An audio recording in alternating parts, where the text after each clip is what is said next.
I sat in the front row at my husband's funeral and stared at three empty chairs like a verdict. It was not traffic or an emergency. They simply chose not to come. What chilled me most was knowing exactly what they were busy doing at that very hour.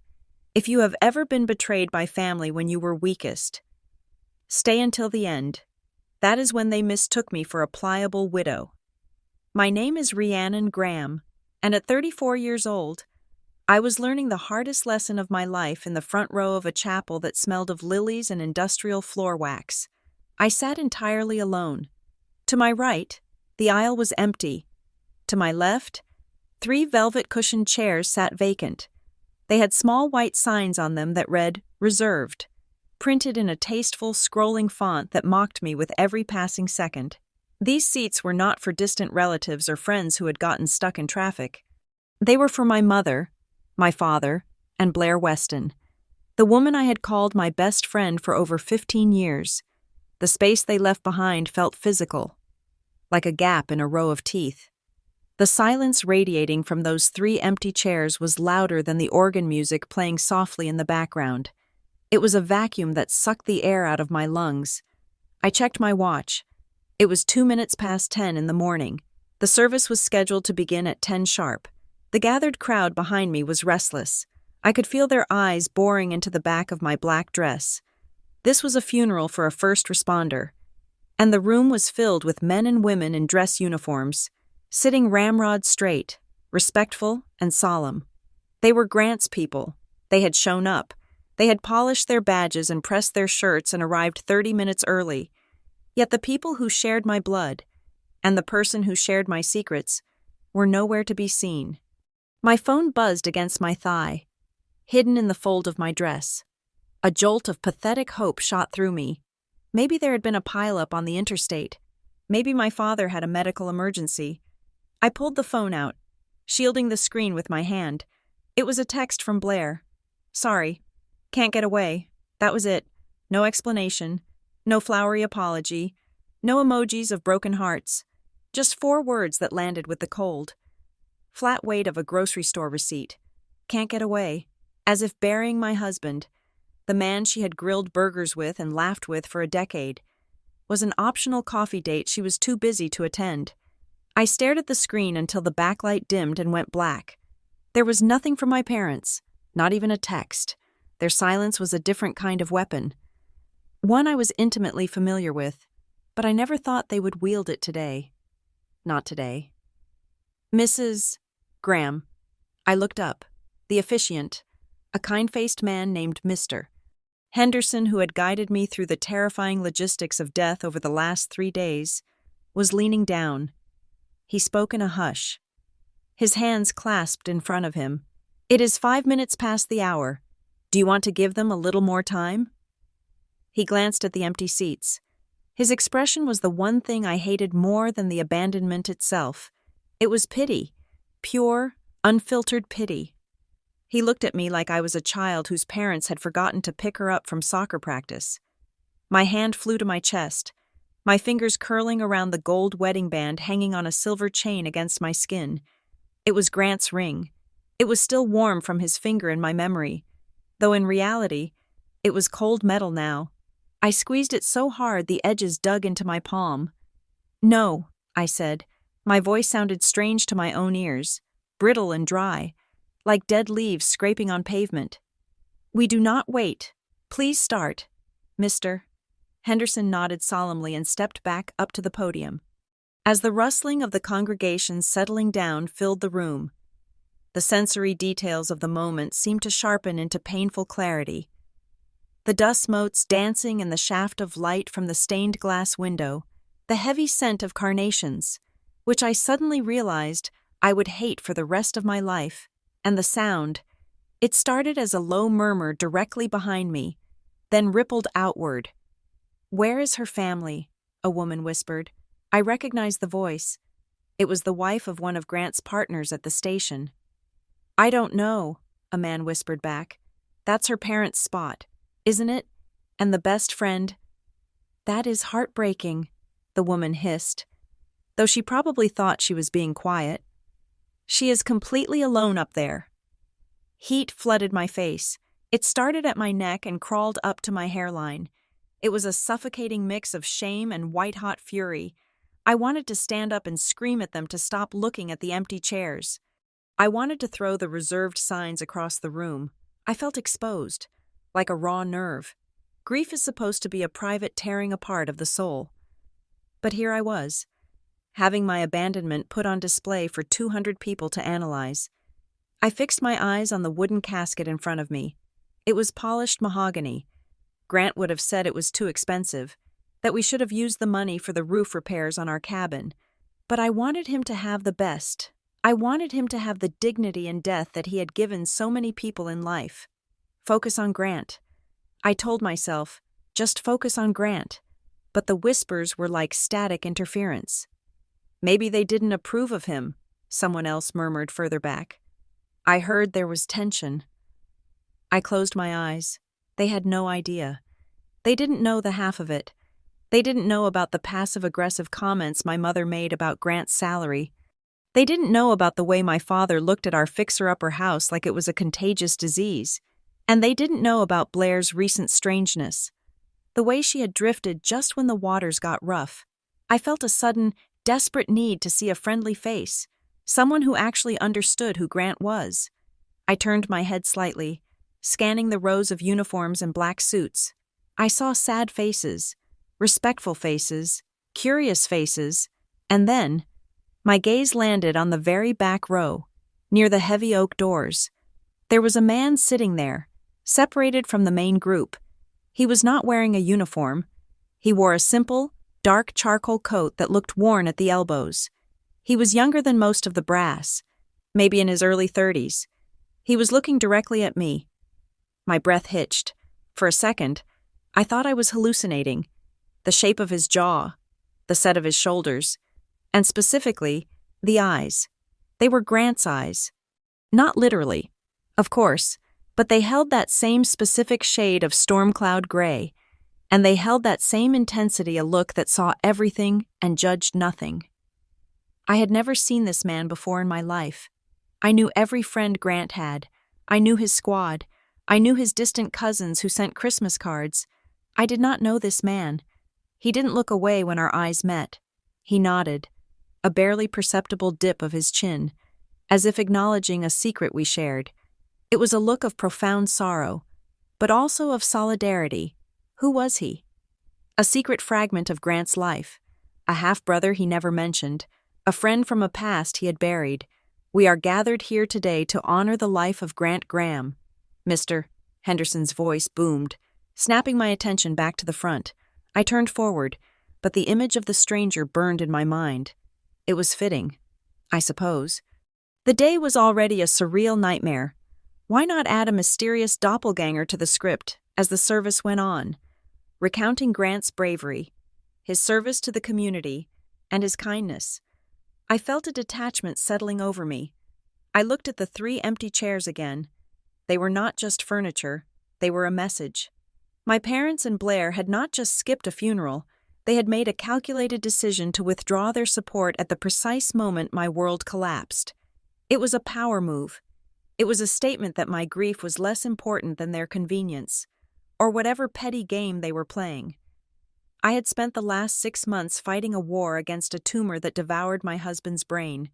I had cleaned vomit, managed seizures, fought insurance companies, and slept in a chair for weeks. I had nothing left in the tank. I was hollowed out, and they knew that. They knew I was weak. They knew I was vulnerable. I thought today was just the day I buried my husband, I whispered to myself, the words barely audible over the hymns being sung by the choir. But it turns out I am burying my trust too. The service ended with the presentation of the flag. A uniformed officer knelt before me, the folded triangle of stars and stripes in his white-gloved hands. On behalf of a grateful community, he said. His voice cracked slightly. I took the flag. It was heavy, heavier than it looked. I held it against my chest, feeling the sharp corners press into my ribs. I stood up to leave. Walking down the center aisle, I had to walk past everyone. I had to walk past the whispers. As I passed the back row, I looked for the stranger in the charcoal coat. He was gone. The space where he had been standing was empty, just like the chairs in the front row. I walked out into the blinding sunlight of the parking lot. The air was crisp and cold. My car, our old SUV that still smelled like Grant's aftershave, was waiting. I unlocked it and slid into the driver's seat, tossing the flag onto the passenger seat where Grant should have been. I gripped the steering wheel, my knuckles turning white. I did not cry. I think I had forgotten how to cry. The tear ducts were dry, replaced by a low, humming vibration of anxiety and adrenaline. My phone buzzed again. I looked at it. It was a group text this time. From my mother, with my father and Blair copied in.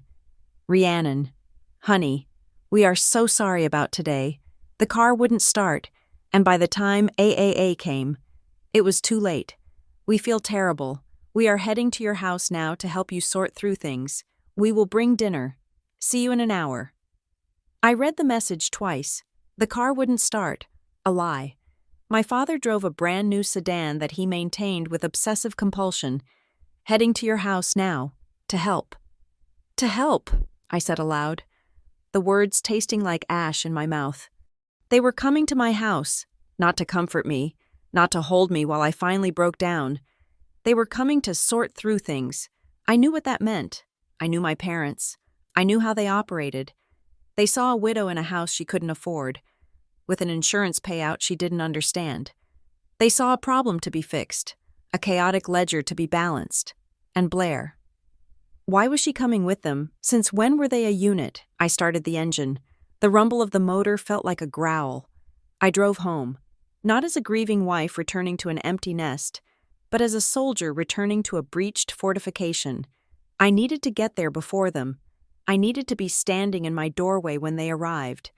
As I merged onto the highway, I thought about the empty chairs and the fake excuses. I thought about the stranger with Grant's eyes. And I thought about the look on the officiant's face. They thought I was broken. They thought I was the poor, tragic Rhiannon who needed her mommy and daddy and best friend to take the wheel because she was too distraught to drive. They thought they were walking into a house of mourning where I would be pliable, grateful for their sudden, overwhelming presence. They were wrong. I did not know if they were absent from the funeral out of simple heartlessness or because they were afraid to look at the wooden box that contained the man they had judged so harshly. But as I pressed the accelerator, speeding toward the confrontation that was waiting for me, I realized something else. I didn't know if they were absent out of heartlessness or fear of seeing what my husband left me. Because Grant didn't just leave me a flag and a mortgage. He left me something else, something hidden. And if they thought they could walk in and pick the bones of our life clean, they were about to discover that the grieving widow was the one person in the room they should have been afraid of. I pulled into my driveway. The house was dark. I killed the engine, let them come, to understand the sheer magnitude of the silence in that funeral home. You have to understand the noise of how we began. It did not start with a grand gesture or a cinematic moment under the rain. It started with a collision, a stain, and a laugh that sounded like salvation in a place where we usually only heard crying. 7 years ago. I was 27 years old and working the graveyard shift at Crescent Bay Medical Center. The intake desk was a revolving door of minor tragedies, broken bones, fevers that spiked at 2 a.m, and the intoxicated regrets of a Friday night. I was carrying a cardboard tray with 4 venti coffees, the lifeblood of the nursing station, trying to navigate a hallway crowded with gurneys. I turned the corner near Trauma Room 3 without looking. I slammed directly into a wall of solid chest. The tray buckled. The lids popped off. Scalding hazelnut roast exploded all over the front of a pristine navy blue uniform. I gasped, horrifyingly aware that I had just scalded a first responder. "Oh my God," I stammered, grabbing a handful of napkins from my pocket and uselessly dabbing at the soaked fabric. "I am so sorry. I am so sorry. I was not looking." The man did not flinch. He did not curse. He just stood there, looking down at the brown liquid dripping from his Kingsley Rescue Unit patch. He slowly peeled the wet fabric away from his skin and looked at me. His eyes were that startling gray I would later look for in a funeral crowd. "Well," he said, his voice a low rumble that seemed to vibrate in the sterile hallway air. "At least today I did not have to chase anyone for this." He smiled. It was a crooked, tired smile that reached those gray eyes, crinkling the corners, in a job where everyone is either screaming in pain or screaming in frustration. Grant Graham laughed at a burn. "I will pay for the dry cleaning," I offered, my face burning hotter than the coffee. "Buy me a fresh cup when I get off shift at 6, he countered, "and we will call it even." That was the deal. At 6 in the morning, while the sun was just bleeding orange over the skyline, we sat on a concrete bench outside the ambulance bay. He drank his black coffee, and I drank my hazelnut latte, and we skipped the small talk entirely. We did not ask about favorite colors or movies. We talked about the shift. He told me about the car wreck on the interstate. I told him about the teenager with the overdose in bed 4. We bonded over the dark humor that only people in our line of work understand. We were both living with sirens and bad news. We were the people who ran toward the things everyone else ran away from. By the time he finished his cup, I knew I was in trouble. I knew this was not going to be a casual fling. Our first official date was 3 days later at a small Italian place called Tony's. It had checkered tablecloths and smelled of garlic and oregano. Grant wore a button-down shirt that was slightly tight in the shoulders, and he looked at me like I was the only person in the room. "You know," he said, twirling pasta on his fork, "my mom used to say you can tell a lot about a person by how they handle a mess. You panicked, but you tried to clean it up. I like that." "And you made a joke," I replied. "I like that. It was simple. It was easy. It felt like exhaling after holding my breath for years. But the bubble of just us could not last forever. Eventually, I had to introduce him to the world outside our shifts. I brought him to meet my parents 2 months later. My parents lived in a house where the carpets were always vacuumed in perfect lines and coasters were mandatory. Not suggested. I had prepped Grant. I told him they were traditional. I did not tell him they were judgmental snobs, because I was still trying to convince myself they were just protective. Dinner was a roast chicken that was too dry, served with a side of interrogation. "So, Grant," my father said, cutting his meat with surgical precision. "Kingsley Rescue. That is the county unit. Correct?" "Yes, sir," Grant said politely. He had polished his boots for this. I wanted to hold his hand under the table, but I knew my mother would frown at the display. "And the pay scale?" my father asked. He did not look up. "I know the county has been cutting budgets. Is there a pension, a trajectory for promotion?" I stiffened. "Dad, we are eating." "I am just asking about his future, Rhiannon," my father said, feigning innocence. "You are a smart girl. You have a good career. It is natural to want to know if your partner can match that." Grant placed his fork down. He did not get angry. He did not defend his salary. He just looked my father in the eye.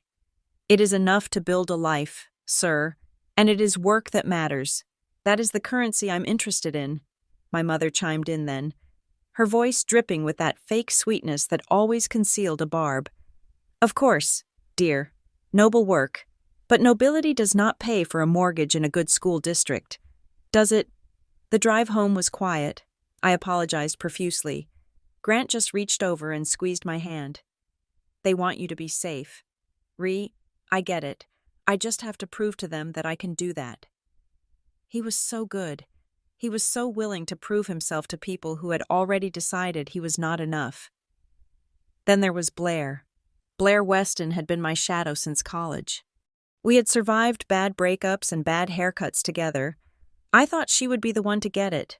I thought she would see how happy he made me. We met for brunch, the kind with $18 avocados and mimosas. I showed her a picture of us by the river, windblown and laughing. "He is handsome," Blair admitted, zooming in on the photo on my phone. "In a rugged, blue-collar sort of way. He is amazing. Blair, he listens. He is kind." She handed the phone back, her expression shifting to one of mild concern. "I am just saying, he is a first responder. The burnout rate is huge, the divorce rate is even higher, and the money you are used to a certain lifestyle. I am a nurse, Blair, not a heiress. I laughed, trying to keep it light. I make my own money. I know, she said, leaning in and touching my arm. I worry. Can you handle the pressure? Waiting up all night, wondering if he is coming home, wondering if the trauma is going to turn him into someone else. It is a lot of baggage to sign up for. He is worth the baggage, I said firmly. Blair smiled, but it did not reach her eyes. Okay, as long as you are happy, that is all I want. 6 months later, Grant proposed. It was not at a fancy restaurant or on a jumbotron. It was in my living room. After we had both come off a double shift, we were eating takeout on the floor because I was too tired to set the table. He reached into his pocket and pulled out a small velvet pouch. Inside was a ring that looked like it had stories to tell.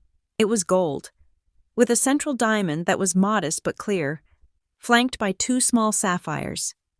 This was my grandmother's, Grant said, his voice thick with emotion. She wore it for 50 years. She told me to give it to the woman who makes me want to come home every day.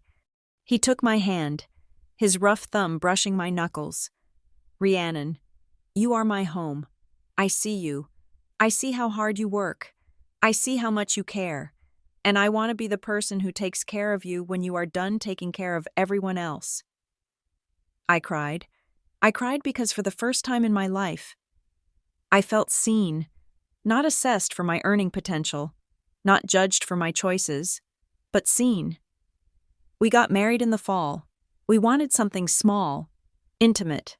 My parents, of course, had opinions. A backyard wedding. My mother sniffed when we showed her the plan. It feels a bit makeshift. What will the relatives think? We could help you with a deposit for the country club. We do not want the country club. Mom, I said. We want us. The wedding day was perfect to me, and seemingly insufficient to everyone else. The leaves were turning gold and red. Grant wore a suit he had bought on sale and tailored himself, and he looked like a movie star. But I caught the looks. I saw my father eyeing the buffet line with disdain. I saw Blair whispering to another bridesmaid, her eyes scanning the decorations as if calculating the total cost. It is charming, I heard Blair say to a mutual friend near the punch bowl. Very DIY. I guess they are saving for the future. They will need it. But when Grant spun me on the dance floor, under strings of bistro lights we had hung ourselves, the noise of their judgment faded. I was safe. I was held. We bought our house 3 months after the wedding. It was a small cabin on the edge of town, near the woods. It needed a new roof, new siding, and a prayer. My father walked through it once, tapped a peeling wall with his knuckle, and said, "It is a money pit. Rhiannon, you are throwing good money after bad." But Grant and I saw the potential. For the next year, every weekend was a labor of love. We sanded floors until our arms ached. We painted walls the color of sage and cream. We built a porch where we could sit and drink coffee.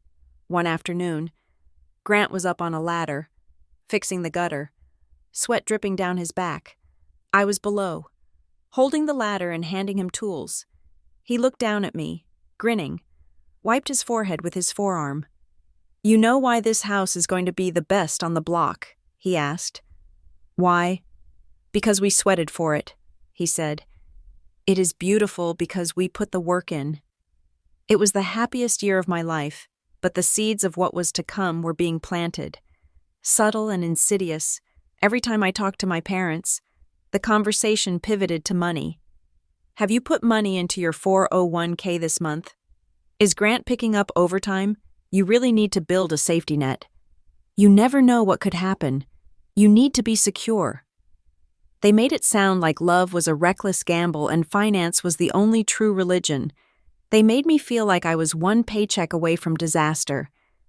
Even though we were doing fine. We were paying our bills.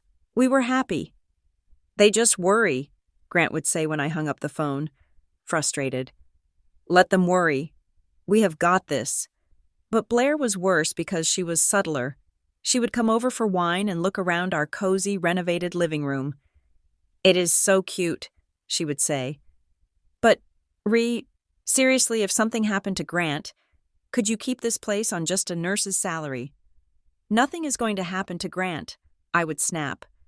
I know, she would raise her hands in surrender. "I am just the pragmatist here. I just want to make sure you are protected. You know how volatile first responder benefits can be."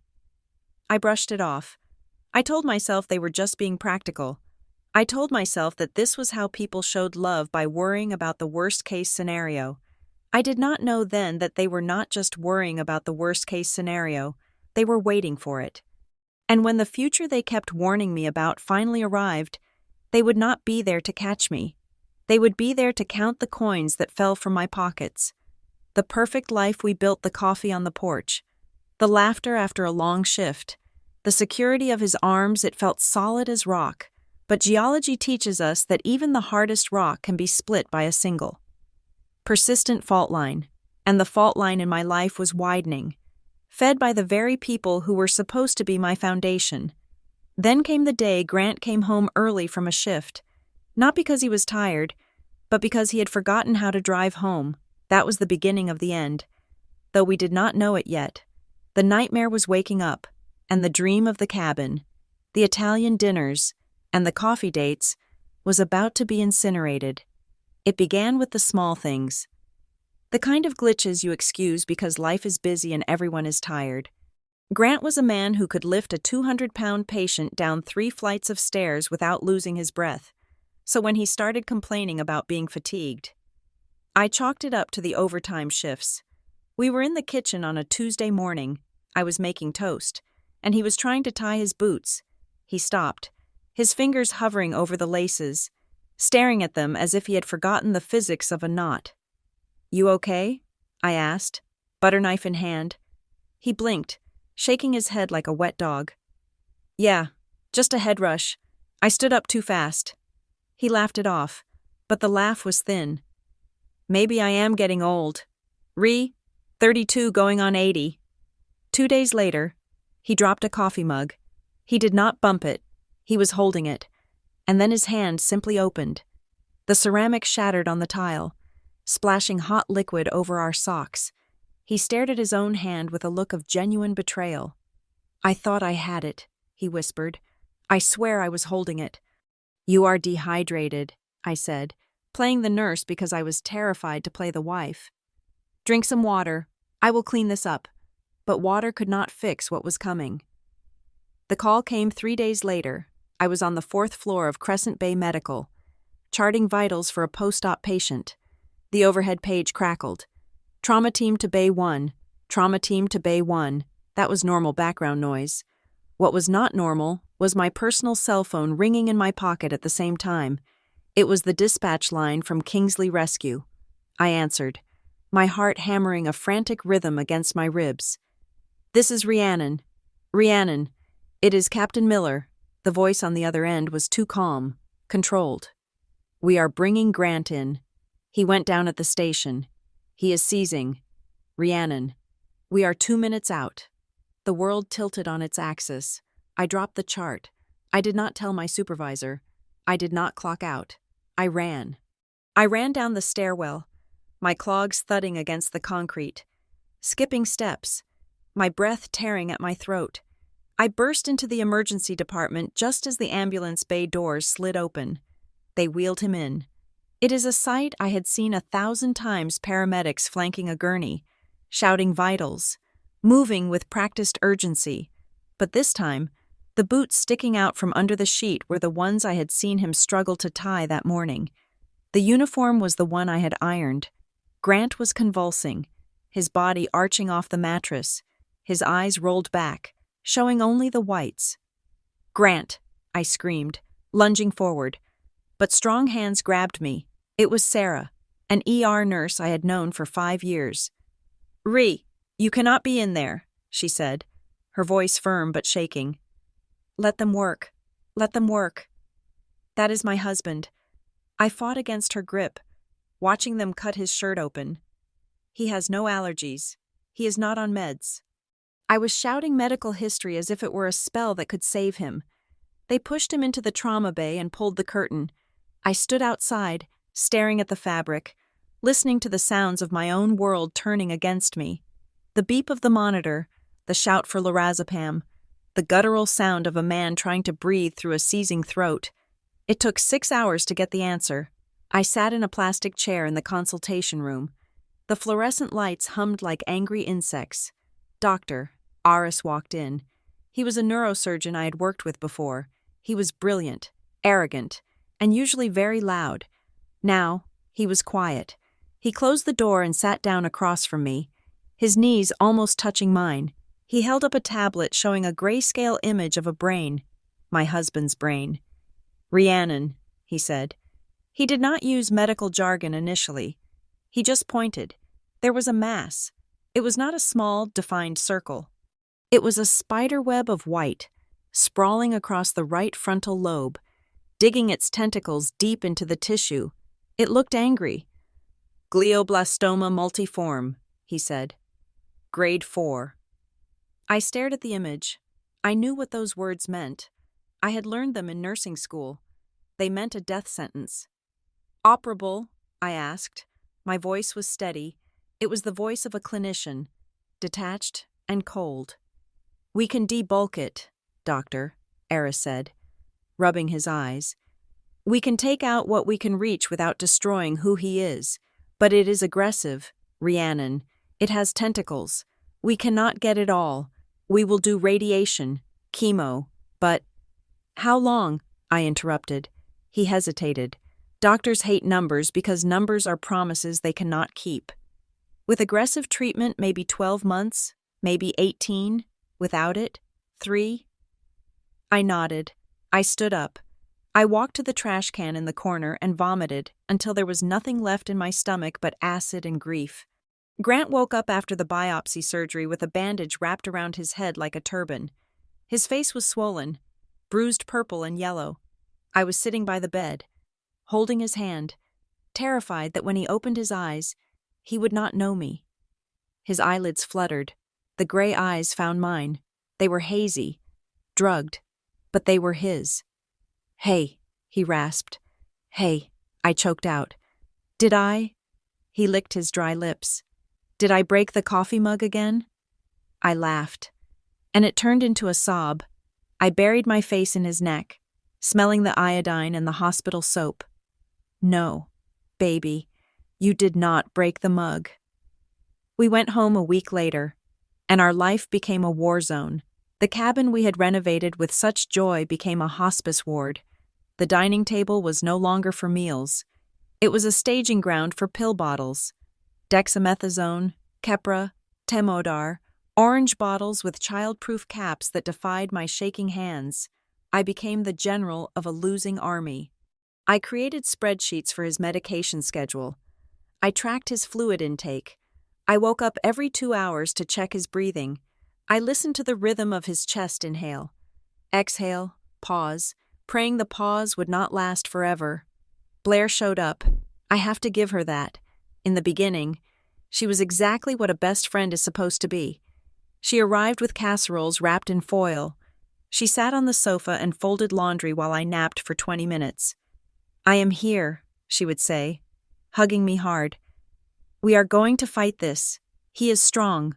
She would sit with Grant while I showered, reading sports magazines to him, even though he could barely focus on the pictures.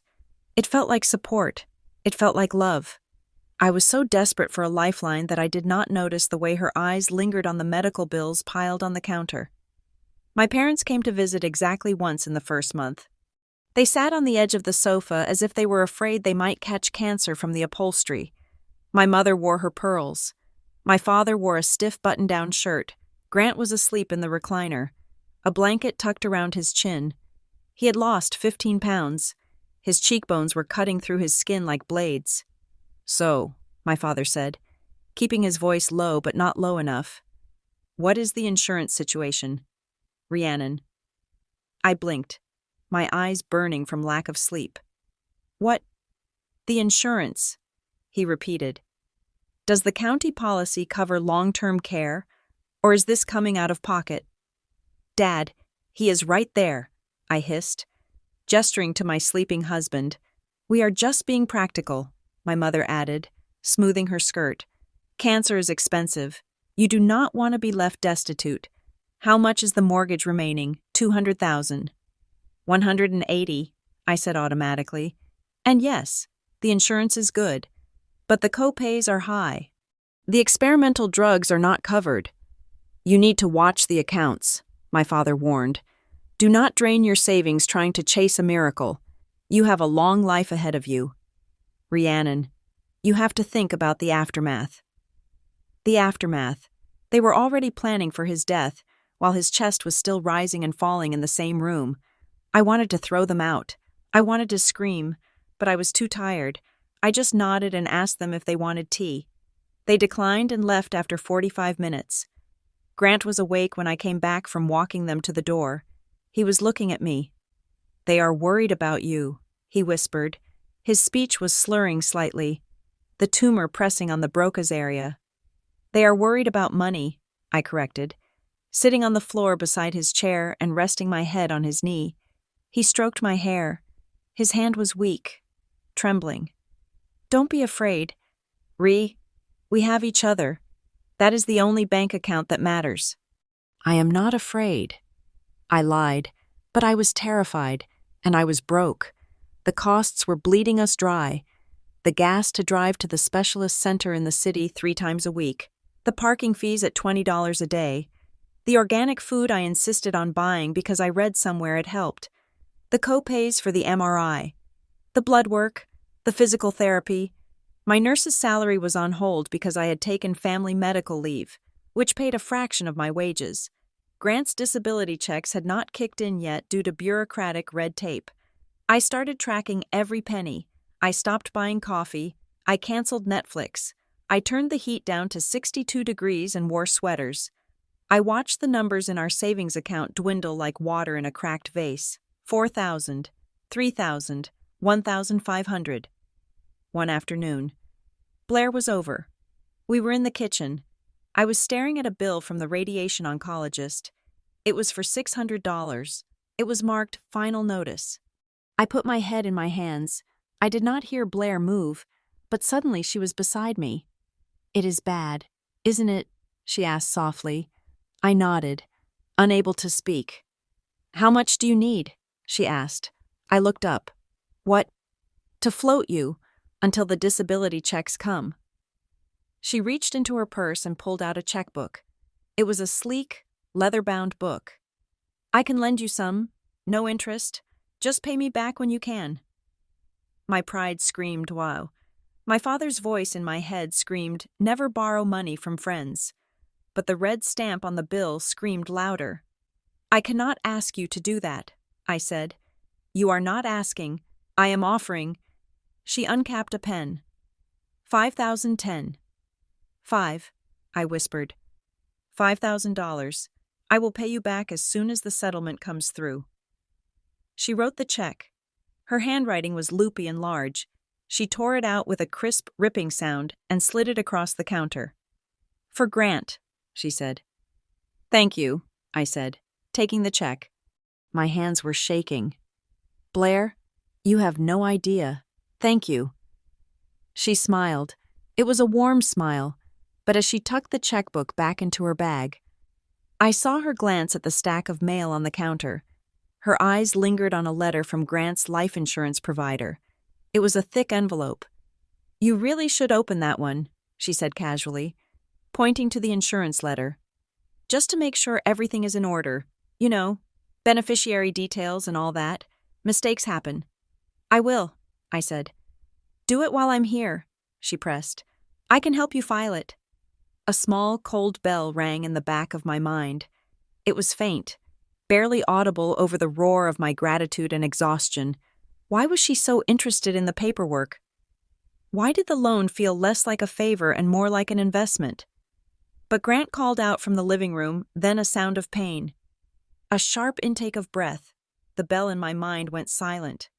I grabbed the check, shoved it into my pocket, and ran to my husband. I am coming, baby, I shouted. I am here, I used Blair's money to pay the oncologist and the mortgage. I felt relief. I felt saved. I did not know that by cashing that check, I had just signed a contract with the devil, and the terms of repayment would be far higher than $5,000. I simply smoothed the cool sheet over Grant's feverish forehead and told myself that I was lucky to have a friend who cared enough to save us. How naive I was. I was a lamb thanking the butcher for sharpening the knife. The warmth of Blair's $5,000 check lasted exactly 3 days. That was how long it took for the gratitude to curdle into a cold, hard knot of suspicion in the pit of my stomach. It started with the silence. After handing me the money and practically forcing me to celebrate her generosity, Blair vanished. The daily visits stopped. The casseroles ceased. When I texted her to say thank you again, or to update her on Grant's latest scan results, the replies were sporadic and clipped. Swamped at work. She wrote, migraine, laying low, can't make it today. Something came up. I tried to be understanding. I told myself that caregiver burnout was real. Even for friends. I told myself she had a life, a job, and responsibilities that did not involve watching a man slowly lose the ability to speak. But the house felt emptier without her, and that emptiness left room for me to notice things. Small things. Things that did not add up. It was a Thursday when I logged into our joint bank account. I needed to pay the electricity bill, which had skyrocketed because I kept the house at a tropical 75 degrees to stop Grant from shivering. I typed in my password, my fingers moving automatically over the keyboard. The balance loaded. My breath hitched. The number was lower than it should have been. Significantly lower. I clicked on the transaction history, my heart beginning a slow, heavy thumping against my ribs. There were the usual charges: the pharmacy, the grocery store, the gas station. But interspersed among them were cash withdrawals. A TM withdrawal, $300, a TM withdrawal, $500, a TM withdrawal, $200. They were all dated within the last week, all from an ATM 3 blocks from my house. I sat back. The blood draining from my face. I had not been to an ATM. I had been tethered to the house, only leaving for medical appointments. Grant certainly had not been to an ATM. He could barely walk to the bathroom without assistance. I grabbed my purse and dumped the contents onto the kitchen table. My wallet fell out. I opened it. My debit card was there. Grant's debit card was in his wallet, which was sitting in the drawer of the nightstand upstairs. I knew it was there because I had put it there myself. I ran upstairs. Grant was dozing, the rhythmic hiss of the oxygen concentrator filling the room. I opened the drawer. His wallet was there. I opened it. The card slot was empty. Panic, cold and sharp, spiked in my chest. I rifled through the rest of the wallet. Nothing. I checked the back of the drawer. Nothing. I went back downstairs and called Blair. She did not answer. I called again. Finally, she picked up. Ree? Is everything okay? Is it Grant? No, I said, trying to keep my voice steady. Blair, have you seen Grant's debit card? It is missing from his wallet. There was a pause on the other end. A pause that lasted just a second too long. No, she said slowly. Why would I have seen it? I don't know, I said, pacing the kitchen. Maybe you moved it when you were helping me clean last week. Someone has been using it. Blair, someone has been draining cash from our account. Oh my God, she said. Her voice sounded shocked, but the pitch was slightly off. It lacked the visceral outrage I expected. Are you sure maybe you took out cash for the nurses and forgot? You have been so exhausted lately? Ree, you told me yesterday you could not remember if you ate lunch. The seed was planted. You are exhausted. You are forgetting things. I did not take out $1,000 in cash. Blair, I snapped. Okay, she soothed. I'm just saying, grief does weird things to the memory. Maybe you moved it to a safe place. Check the lockbox. I hung up. I felt like I was losing my mind. Was it possible had I taken the card, withdrawn the money in a sleep-deprived haze, and hidden it? I checked the lockbox. I checked the cookie jar. I checked the pockets of every coat I owned. Nothing. The withdrawals totaled exactly $1,000. 2 days later, I went to the junk drawer in the kitchen. The guys at Grant's station had done a boot drive standing on street corners collecting donations for us. They had given me a thick envelope containing nearly $2,000 in cash. I had put it in the back of the drawer, under a stack of takeout menus. Intending to deposit it when I had the energy, I pulled out the drawer, I lifted the menus. The envelope was gone. I froze. I tore the drawer apart. I pulled it completely out of the tracks and dumped it on the floor. Rubber bands, batteries, and pens scattered everywhere. No envelope. I sat on the linoleum floor, staring at the mess. I knew, with absolute crystalline certainty, that I had put the money there, and I knew who had been in the kitchen while I was upstairs changing Grant's sheets. Blair. She had been there on Tuesday. She had offered to tidy up the kitchen while I dealt with a crisis in the bathroom. I texted her. The envelope from the station is gone. Her reply came instantly. The cash re. Are you sure you didn't use it for the copays? You told me you were paying cash for the physical therapist? Gaslighting. It is a word people throw around loosely. But until you are in the middle of it, you do not understand the sheer violence of it. It is not just lying, it is an assault on your reality. She was rewriting my history in real time. I typed back, I did not touch it. She replied, Honey, I think you need to sleep. You are paranoid. I saw you looking for it yesterday. Maybe you moved it. Then I am worried about you. I threw the phone across the room. It bounced off the sofa cushions. My isolation deepened, and then the phone calls from my parents started ramping up. They were no longer sporadic. They were a daily barrage. Rhiannon, my mother's voice chirped, bright and intrusive. Your father and I were talking. We really think you should list the house now. The market is peaking. Mom, Grant is dying in the master bedroom, I said, my voice dull. I am not staging an open house. We know, dear. We know, she said, dismissive. But you have to think about after. You cannot afford that place alone. The upkeep will drown you. We are just trying to protect your future. After, they always emphasize that word. They spoke about Grant's death not as a tragedy, but as a logistical milestone they were waiting to cross. I am not selling, I said. You are being emotional. My father's voice came on the line. He was on the extension. We are looking at the numbers. If you sell now, you can clear the debt and have a nest egg. If you wait, you will be underwater. Do not be stupid. Rhiannon, I have to go, I said, and hung up. The pressure felt coordinated. It felt like a pincer movement. Blair on one side, questioning my sanity, my parents on the other, questioning my solvency. The breaking point came on a rainy Tuesday. Blair actually came over. She said she had a break in her schedule.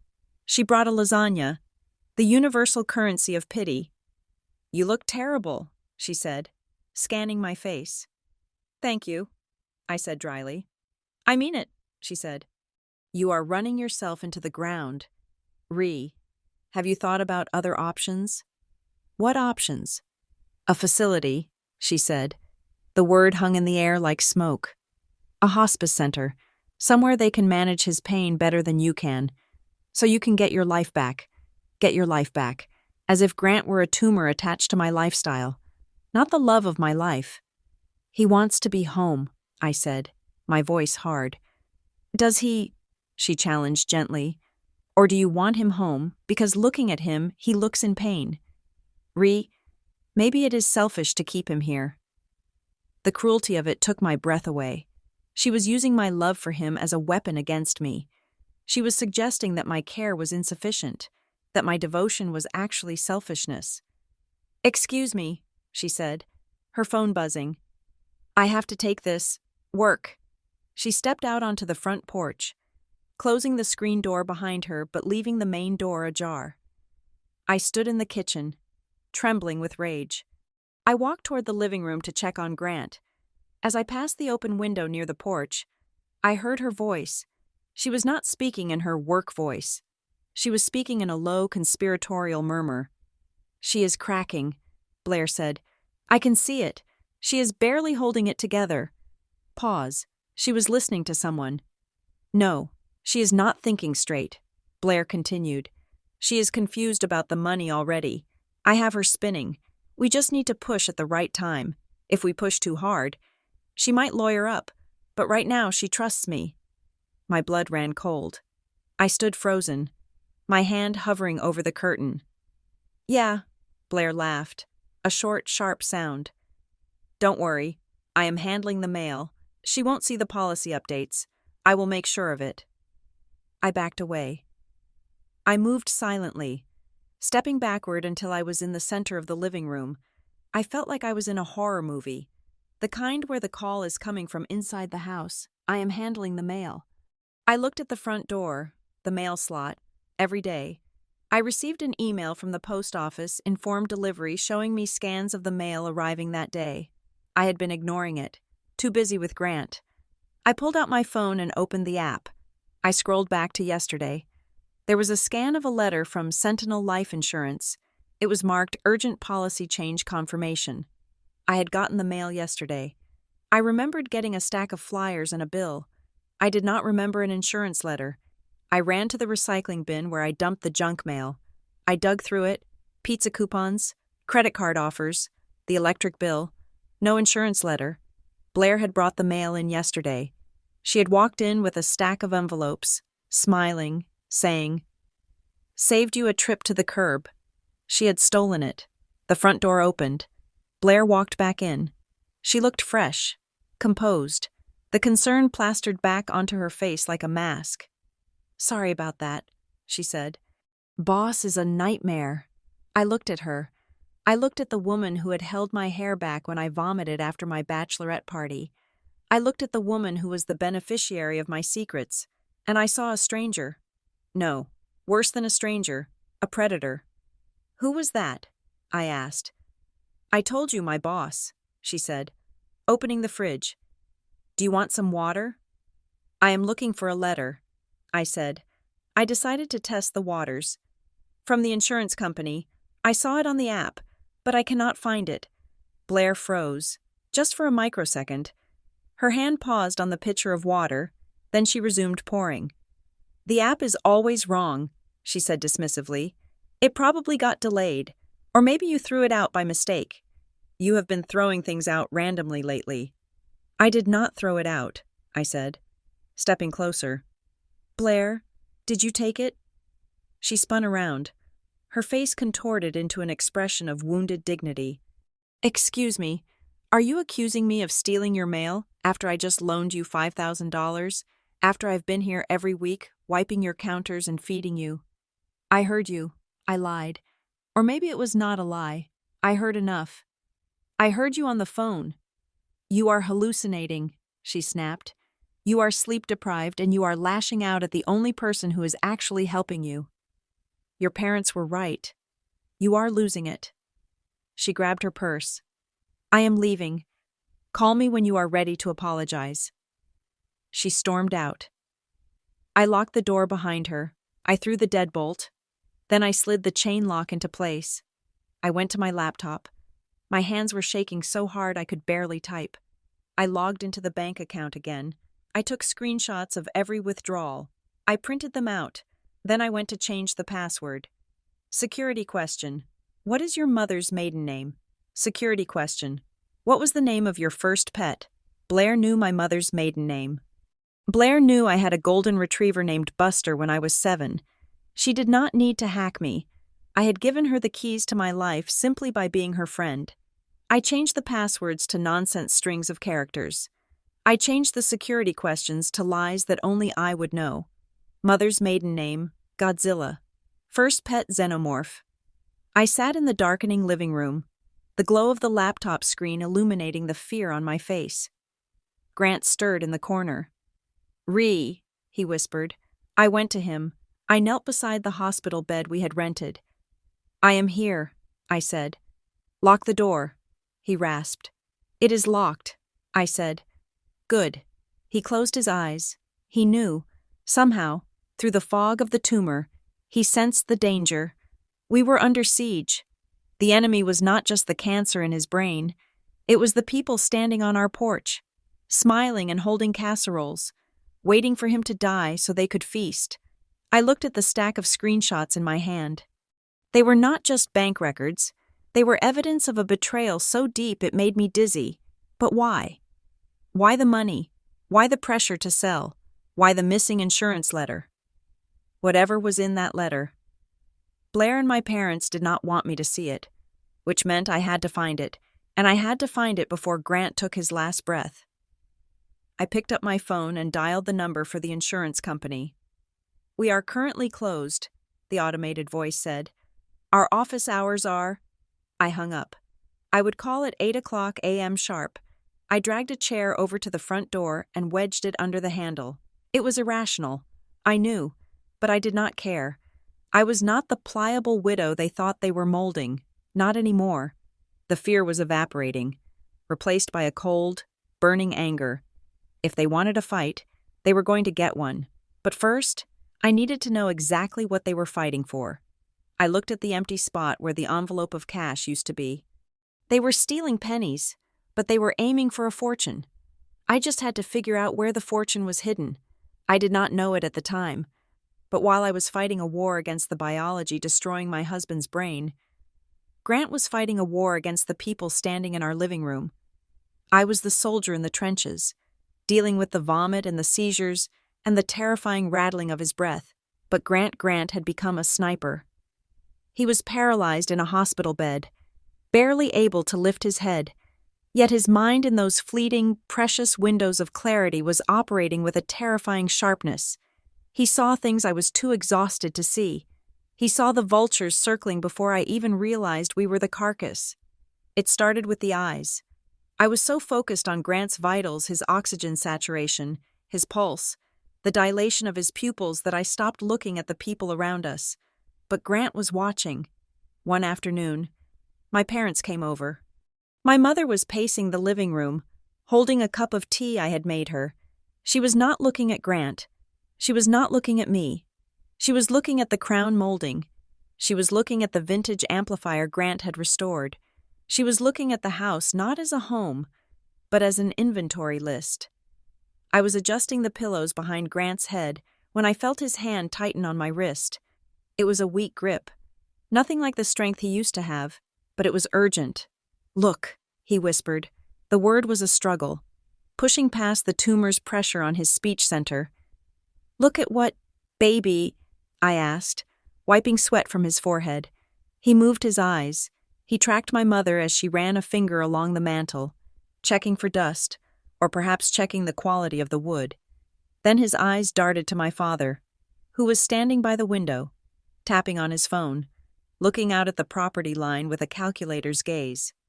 "They are counting," Grant rasped.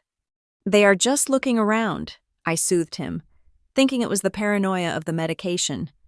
"Rest your eyes." But he did not rest. He kept watching, and because he was watching, the atmosphere in the house began to shift for me too. I started to feel like the furniture was being appraised while we were still sitting on it. 2 days later, during a rare hour where the pain meds were balanced perfectly and his mind was clear, Grant asked for his phone. "I need to make a call," he said. "Who are you calling?" I asked. "Do you want me to dial?" "No," he said. "Private. Please. Just 5 minutes." I hurt. I felt a pang of rejection. We had no secrets. But he looked so desperate. So I handed him the phone and stepped into the kitchen to wash bottles. I did not close the door all the way. I listened. I told myself I was listening in case he had a seizure, but I was listening because I was scared. I heard him talking. His voice was stronger than it had been in weeks. It was his command voice, the tone he used on chaotic accident scenes. "I need a shark, Mike," he was saying. "No, not a family lawyer. I need someone who specializes in asset protection. Someone mean. Sutton and Hale. Yeah, get me a number." He paused, listening. "Because," Grant said, and his voice dropped to a growl that made the hair on my arms stand up, "because I am surrounded." I walked back in 10 minutes later. He handed me the phone. His face was gray with exhaustion, sweat beading on his lip, but his eyes were blazing. "Did you get what you needed?" I asked. trying to keep my voice light. "I am working on it," he said. Bring me the laptop." "Grant, you cannot stare at a screen. It triggers the migraines." "Laptop," he insisted. "Now." I brought it to him. He made me prop it up on the overbed table. He made me log him in. And then, he did something that hurt me more than I expected. He angled the screen away from me. "I need to do this alone," he said. I went to the porch and cried. I thought he was writing goodbye letters. I thought he was making arrangements he did not want me to see because they would break my heart. I did not know he was building a fortress. That evening, I was sitting beside him, dozing in the chair. The laptop was still open on the table. A notification pinged. Grant was asleep, his breathing heavy and irregular. I glanced at the screen, intending to close it. It was a security alert from our bank. Suspicious login attempt blocked. Device iPhone 14 Pro. Location approximate location. Your address. Time. 2 hours ago. I frowned. I had an Android. Grant had an old iPhone SE. Neither of us owned an iPhone 14 Pro. I looked at the notification again. Your address. Someone had tried to access our accounts from inside our house, or right outside it. My mind raced. Who had been here 2 hours ago, Blair? She had stopped by to drop off some herbal tea she claimed would help Grant sleep. She had sat in the kitchen for 20 minutes while I changed Grant's sheets. She has an iPhone 14 Pro. I knew because she had bragged about the camera quality when she bought it. I looked at Grant. His eyes were open. He was watching me read the notification. "You see it," he whispered. "Grant," I said, my voice trembling. "Did Blair try to?" "She is fishing," he said.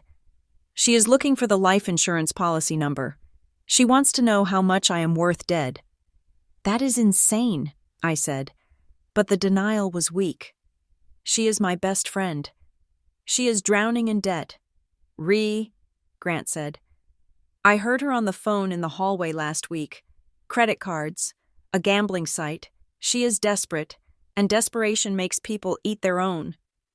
I wanted to vomit, but Grant reached out and took my hand. "Do not confront her," he said. "Not yet. If you confront her, she will cover her tracks. She will gaslight you. We need to lock the doors first." And so, the frantic typing began. For the next 3 days, Grant used every ounce of his dwindling energy to rewrite our legal existence. He contacted the firm he had mentioned, Sutton and Hale Advocacy. He did it all via email and secure messaging. He would type for 10 minutes, then pass out from exhaustion for 3 hours, then wake up and type again. I watched him wither. I watched the effort cost him precious vitality. "Stop," I begged him on the second night. "Please, Grant, it does not matter. The money does not matter." "It matters," he said. His teeth gritted against the pain. "I will not let them leave you with nothing. I promise to take care of you. This is how I do it." He was changing beneficiaries. He was adding clauses that I did not understand until much later. Sole survivor access. Non-transferable executorship. He was building a legal firewall around me, brick by brick, using the last beats of his heart as mortar. Then came the night of the lockbox. It was 3 a.m. The house was silent except for the wind rattling the window panes. I woke up because I heard a metallic clank. I sat up. Grant was awake. He had pulled a metal fireproof box from under the bed. God knows how he had the strength to lift it. He was stuffing papers into it. Handwritten notes, printed screenshots, a flash drive. "Grant?" He looked at me. He looked like a ghost. His skin was translucent. "This," he said, tapping the lid of the box. "You do not open this until I am gone. Do you hear me?" "I don't want you to go," I sobbed. "I know," he said softly. "But when I do, this is your shield. They are going to come for you. Rhiannon, your parents, Blair, they are going to come with smiles and casseroles and legal papers. And you are going to open this box and you are going to burn them down." He made me promise. He made me swear on our wedding vows that I would hide the box where no one, especially Blair, could find it. Put it in the vents if you have to, he said. Bury it in the yard. Just keep it safe. I hid it in the back of the pantry, behind the 20-pound bag of rice we had bought for a hurricane prep that never happened. The next day, the atmosphere in the house shifted again. It felt like the air before a thunderstorm. Blair came over. She was checking in. I was so tired I could barely see straight. I lay down on the sofa in the living room, just to close my eyes for a moment. Grant was in the hospital bed 10 feet away. Blair was in the kitchen, making tea. I drifted off. It was a heavy black sleep. I woke up to a sound. It was the sound of a zipper. I did not open my eyes immediately. I lay still, my breathing shallow. I cracked my eyelids just a fraction. Blair was not in the kitchen. She was standing by the filing cabinet in the corner of the living room. She had my purse open. She was flipping through my wallet. My heart hammered against my ribs like a trapped bird. Then I looked at Grant. He was awake. He was staring right at her. He did not speak. He did not yell. He just watched her with a cold, terrifying intensity. He was memorizing the crime. Blair looked up and saw him watching her. She froze. Her hand was deep in my purse. For a long, stretching moment, nobody moved. The dying man and the thief. Then Blair slowly pulled her hand out.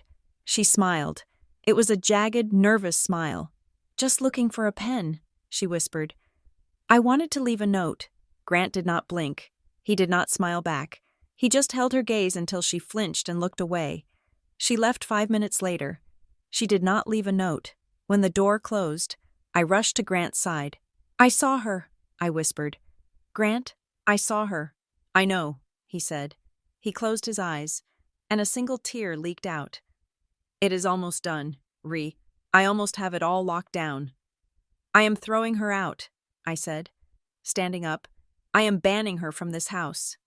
"No," Grant grabbed my hand. "Not yet. We need her to think she is winning. If she thinks she is winning, she will get sloppy. She will leave a trail, wait for the lawyer." "I cannot stand it," I cried. "I feel like I'm living with snakes." "You are stronger than they think," Grant said. He pulled me down so his forehead touched mine. "They see a victim. They see a broken girl. But they do not know who you are. You are the woman who cleaned coffee off a stranger's shirt and made him laugh. You are the woman who held this house together with her bare hands. You are strong, Rhiannon, and soon you will have the ammunition to prove it." That night, he made one last call. I was in the bathroom, but the door was thin. "Dylan." Grant's voice was barely a whisper. I froze. Dylan, his brother. They had not spoken in 4 years, not since the argument about their father's estate. "It is me," Grant said. "Yeah, I know. Look, I don't have time to fix the past. I am dying. Yeah, listen to me. I need you to do something. Not for me, for Rhiannon. They are going to try to strip her clean. I need a witness. I need my brother." There was a silence, a long silence. "Thank you," Grant whispered. "I will send the address. Come to the funeral. Do not come before. Just come to the funeral. And watch the chairs." He hung up. I walked out of the bathroom. Grant looked peaceful for the first time in months. He had called in the cavalry. He had set the traps. The house felt different now. It was no longer just a place of grief. It was a stage set for a reckoning. I looked at the empty medication bottles on the table, and the stack of unpaid bills, and the dark window where I knew my parents and Blair were out there, waiting for the end. They thought they were waiting for a payday. They did not know they were waiting for an explosion. Grant closed his eyes. "I am ready," he said, but I was not. I was not ready to lose him, and I was certainly not ready to face the wolves alone. But as I looked at the set of his jaw, even in sleep, I realized I would not be alone. He was leaving pieces of himself behind. He was leaving me a map. I just hoped I would be smart enough to follow it when the lights went out. The transition from fighting for a life to waiting for death is not a sudden cliff edge.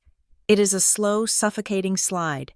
It happens when the doctor, a man who has been speaking in percentages and protocols for months, suddenly stops looking at the charts and starts looking at your hands. The tumor is progressing. Doctor, Eris said. He sat on a rolling stool, his knees almost touching mine, but the distance between us felt like an ocean. The treatment is no longer effective. Rhiannon, his body is tired. It is time to focus on comfort. I did not cry.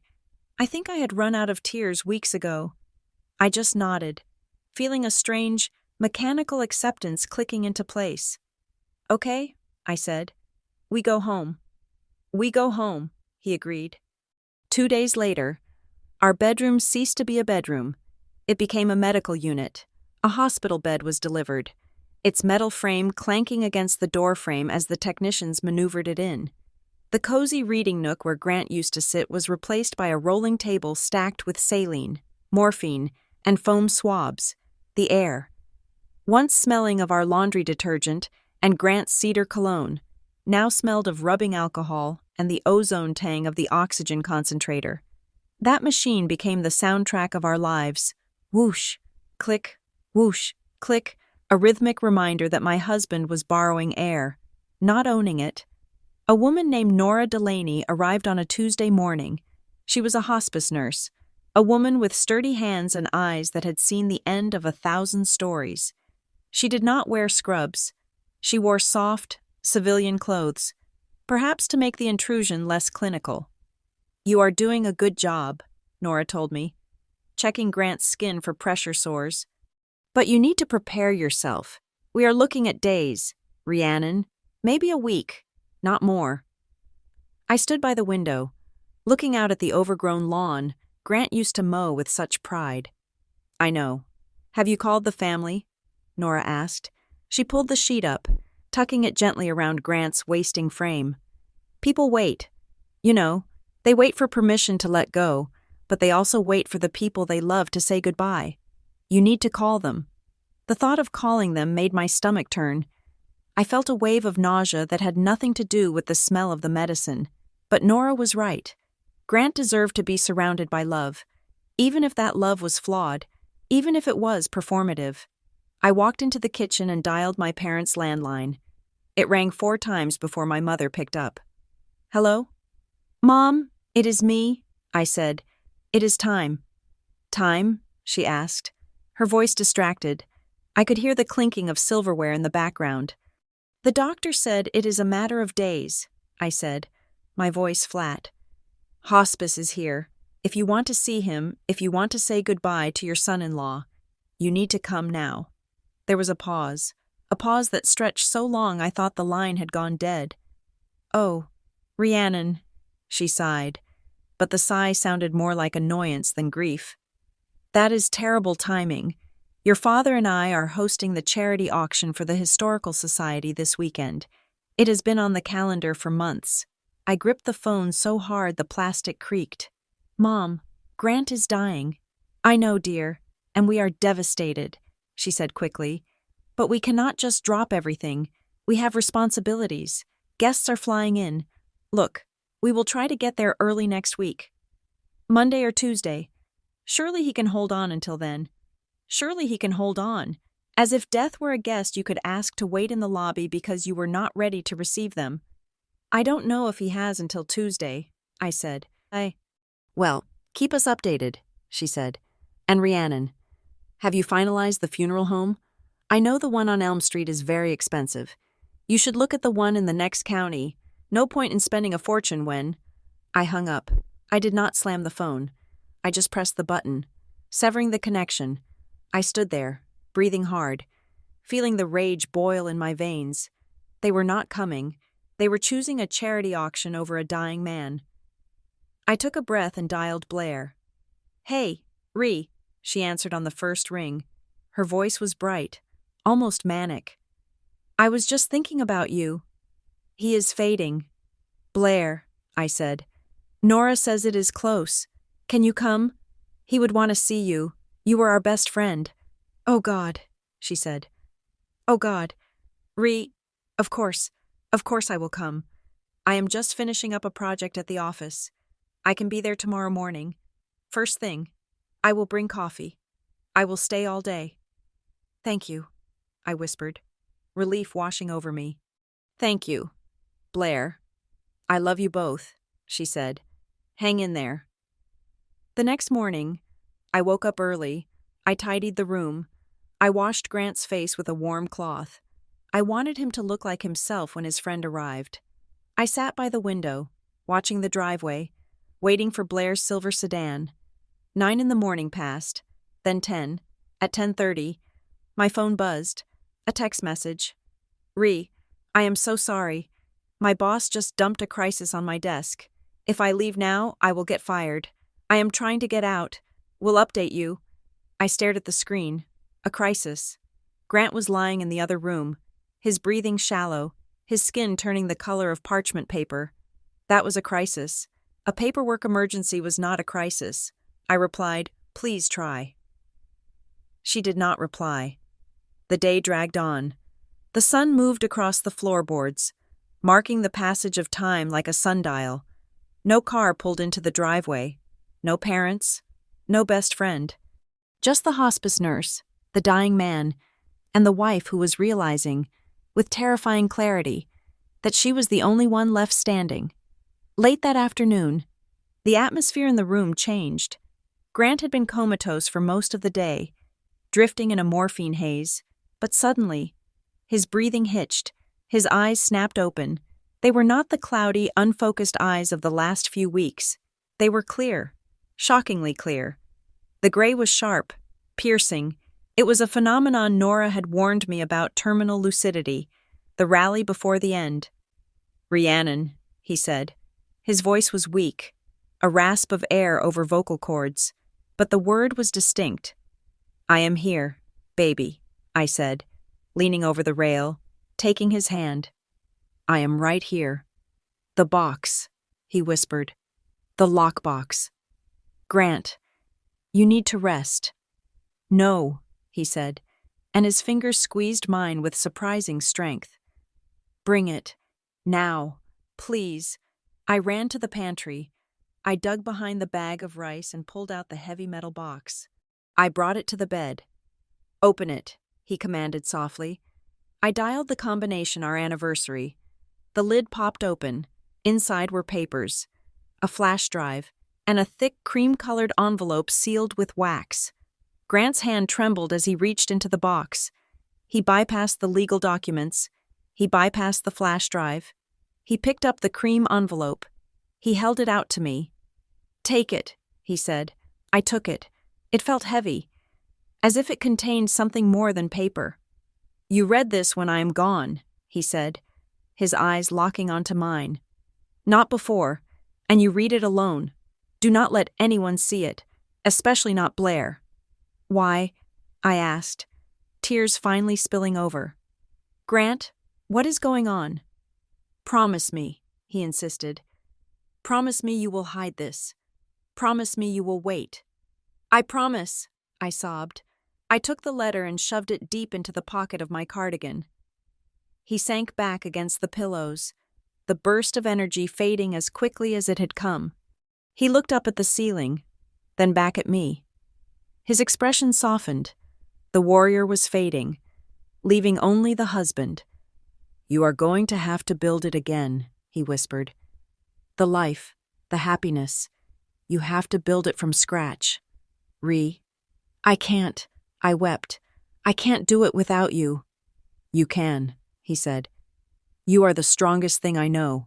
He closed his eyes, his breathing becoming ragged again. "But listen to me." I leaned closer, my ear almost touching his lips.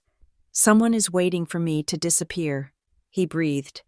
"Do not let them take you. Do not let them win." "Who?" I asked, a shiver of ice running down my spine. "Who is waiting?" But he did not answer. The lucidity flickered and went out. He drifted back into the gray fog, his eyes half closing, his breath returning to that terrible, rhythmic rattle. I sat with him through the night. I did not sleep. I watched the numbers on the oxygen machine. I held his hand until my own fingers went numb. Nora checked in at 2 in the morning. She touched my shoulder. "It won't be long now," she murmured. The end came with the dawn. The The sun was just beginning to streak the sky with pale pink and gray. The birds were starting to sing in the oak tree outside the window. It was a beautiful, peaceful morning, completely indifferent to the tragedy happening inside. Grant's breathing changed. The pauses between exhales grew longer. 10 seconds, 20 seconds. "Grant," I whispered. I squeezed his hand. It was cooling. He took one breath, a shallow, shuddering intake of air, and then silence. I waited. I waited for the next breath. I counted the seconds in my head. 1, 2, 3, 10. It never came. The chest that I had rested my head on for 7 years was still.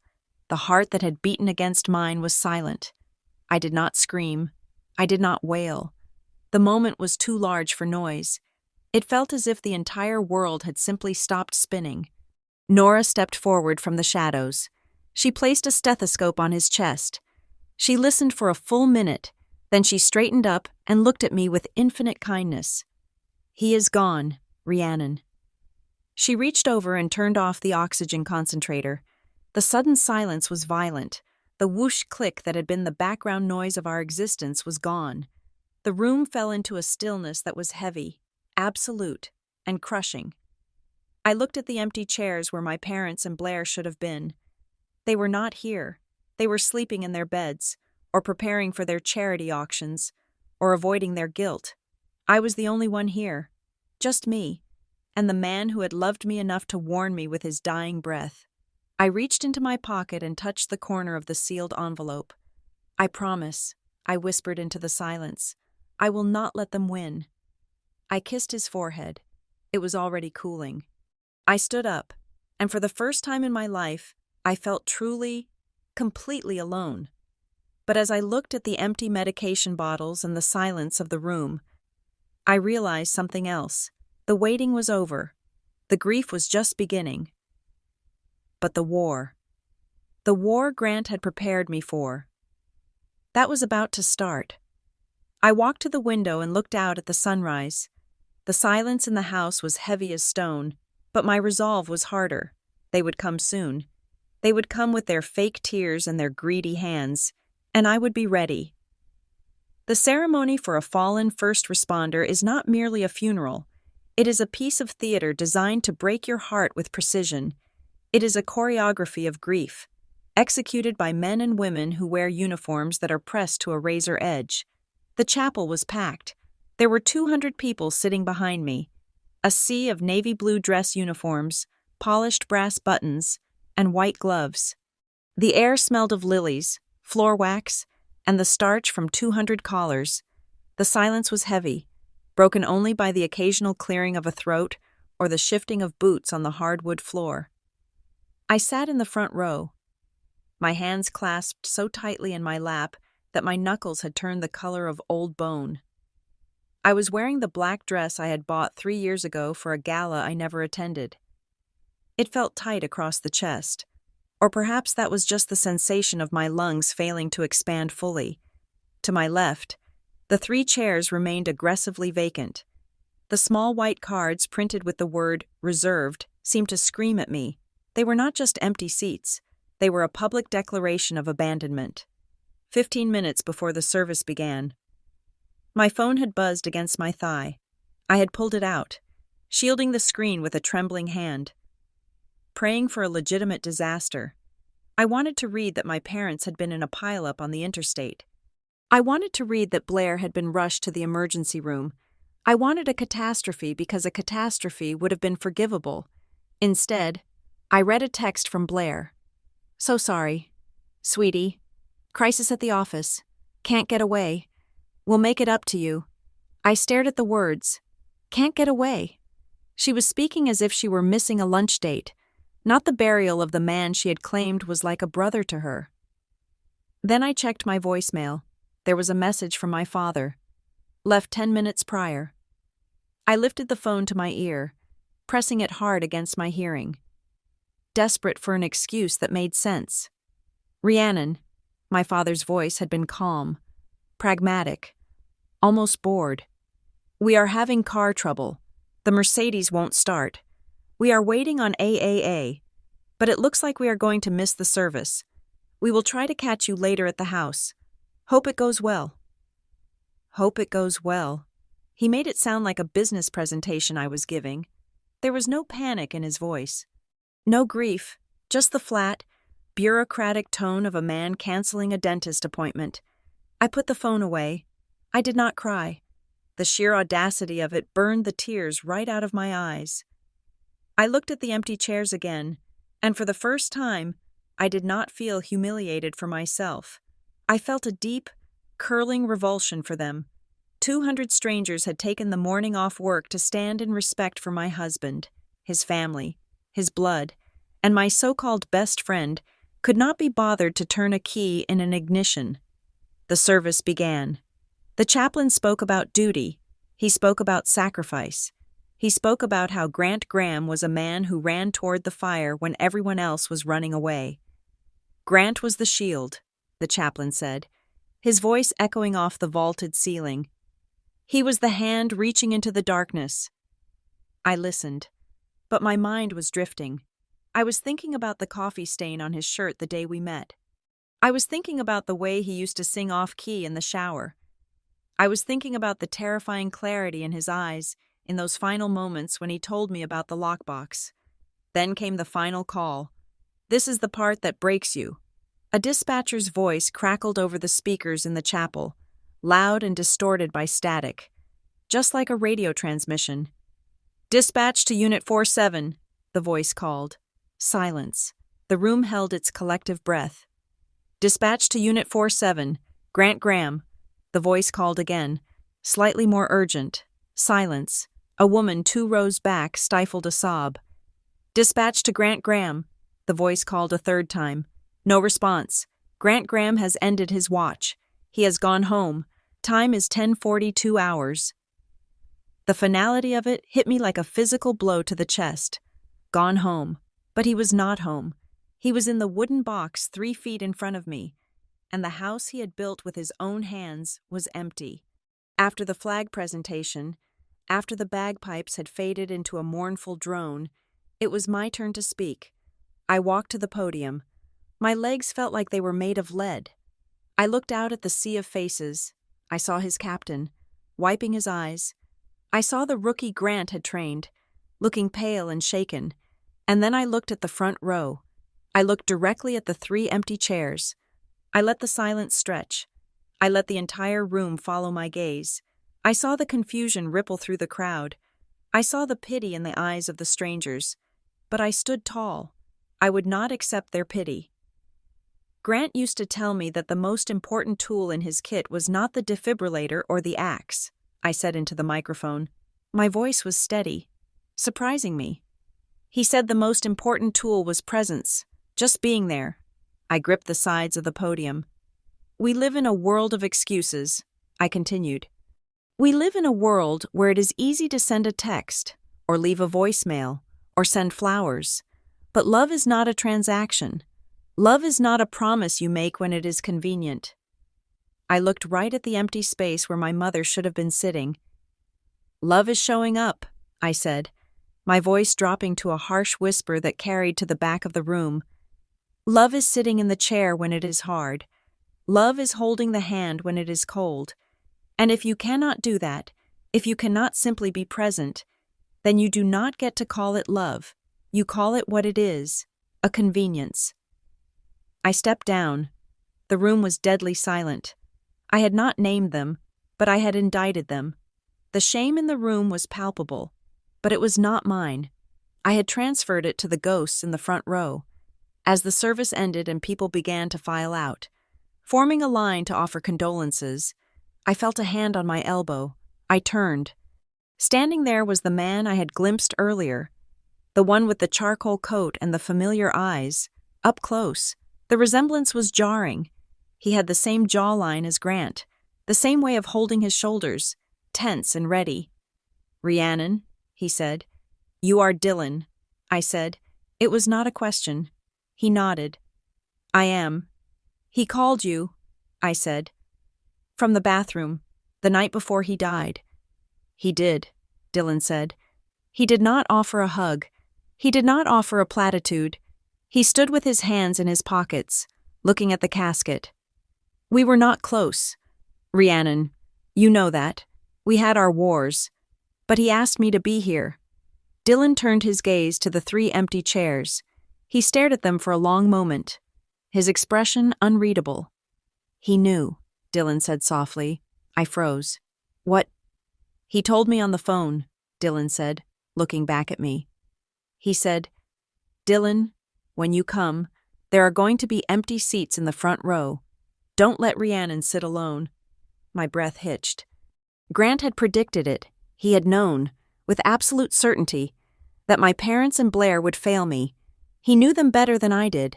He had not just asked his brother to come for support. He had asked him to come as a witness to the abandonment. He told you they wouldn't come, I whispered. He said they would have reasons, Dylan said. He said they would be busy, and he said that their absence would tell you everything you needed to know about who they really are. Dylan reached into his pocket and pulled out a card. It was simple, white, with a phone number handwritten on it. I am not going to the reception, Dylan said. I do not do well with crowds. But Grant asked me to give you this. He said, when the time comes, you call me.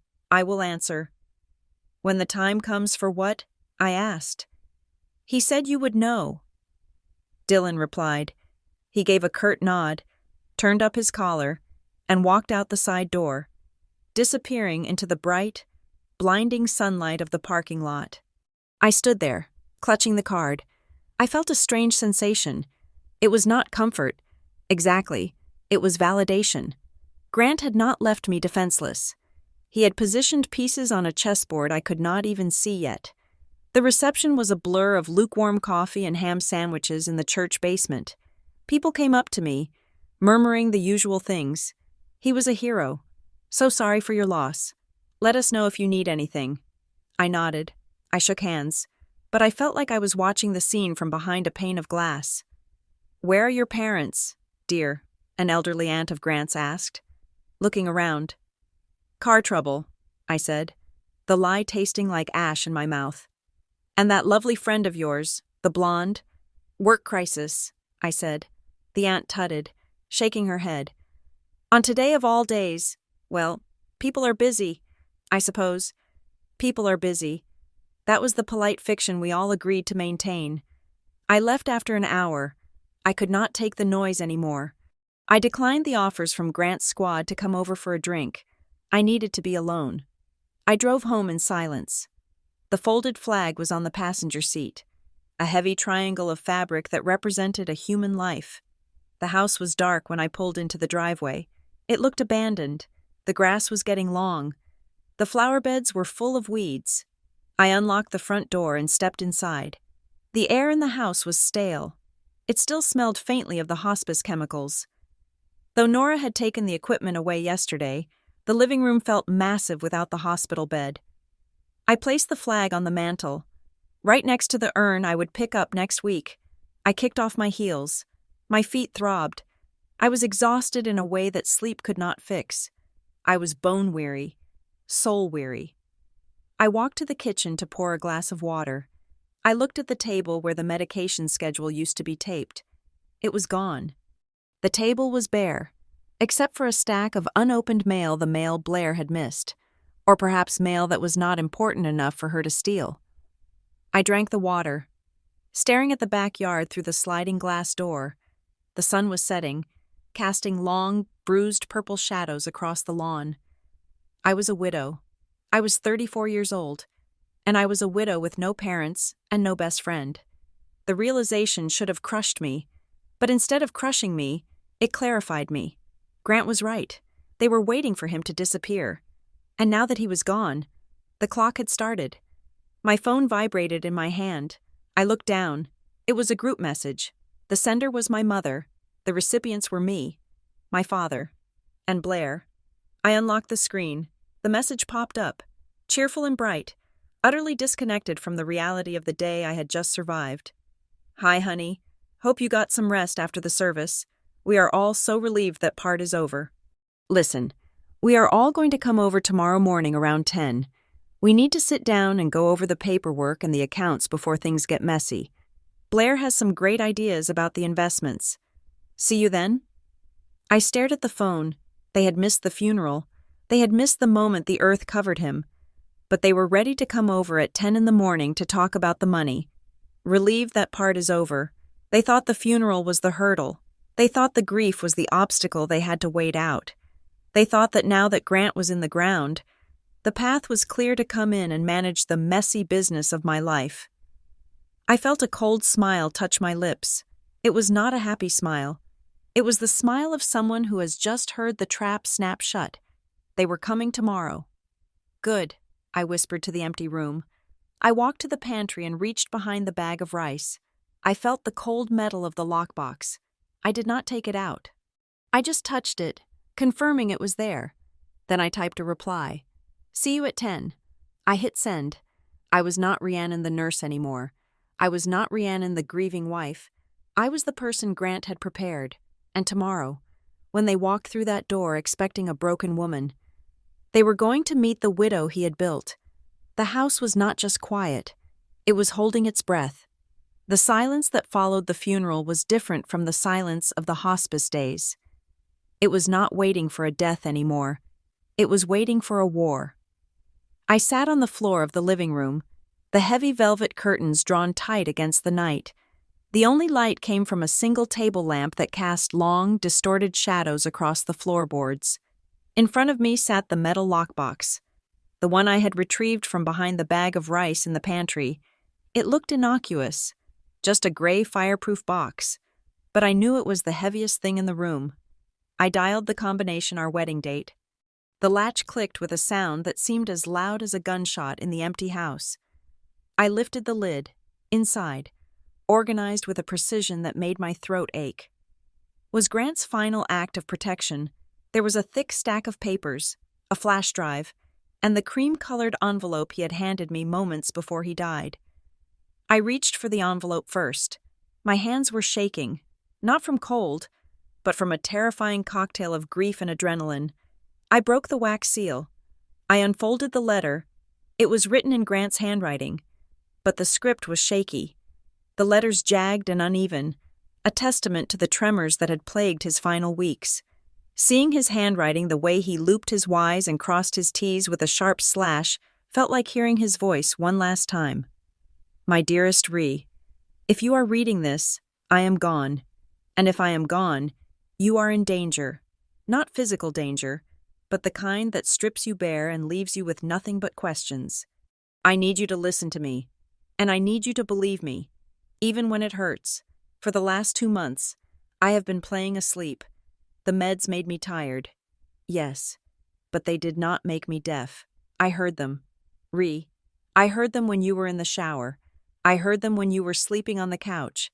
I heard your parents and Blair. They are not worried about your grief. They are worried about the payout. I heard your father ask Blair if she knew the exact value of the life insurance policy. I heard Blair tell your mother that you are emotionally unstable, and that it would be easy to convince you to sign over power of attorney for investment purposes. They use the word guide. They want to guide you. But Rhi, wolves do not guide sheep to safety. They guide them to the slaughterhouse. I put the letter down, my breath coming in short. Shallow gasps. The words blurred on the page. Wolves. I reached into the box and pulled out the next item. It was a stack of printed screenshots and access logs. Grant had been busy, even in his sickness. The detective in him, the part of him that assessed accident scenes for liability and cause, had been working overtime. The first page was a printout of a login attempt to our main investment account. Date October 12th. Time 2:45 p.m. Device iPhone 14 Pro. Blair's iPhone.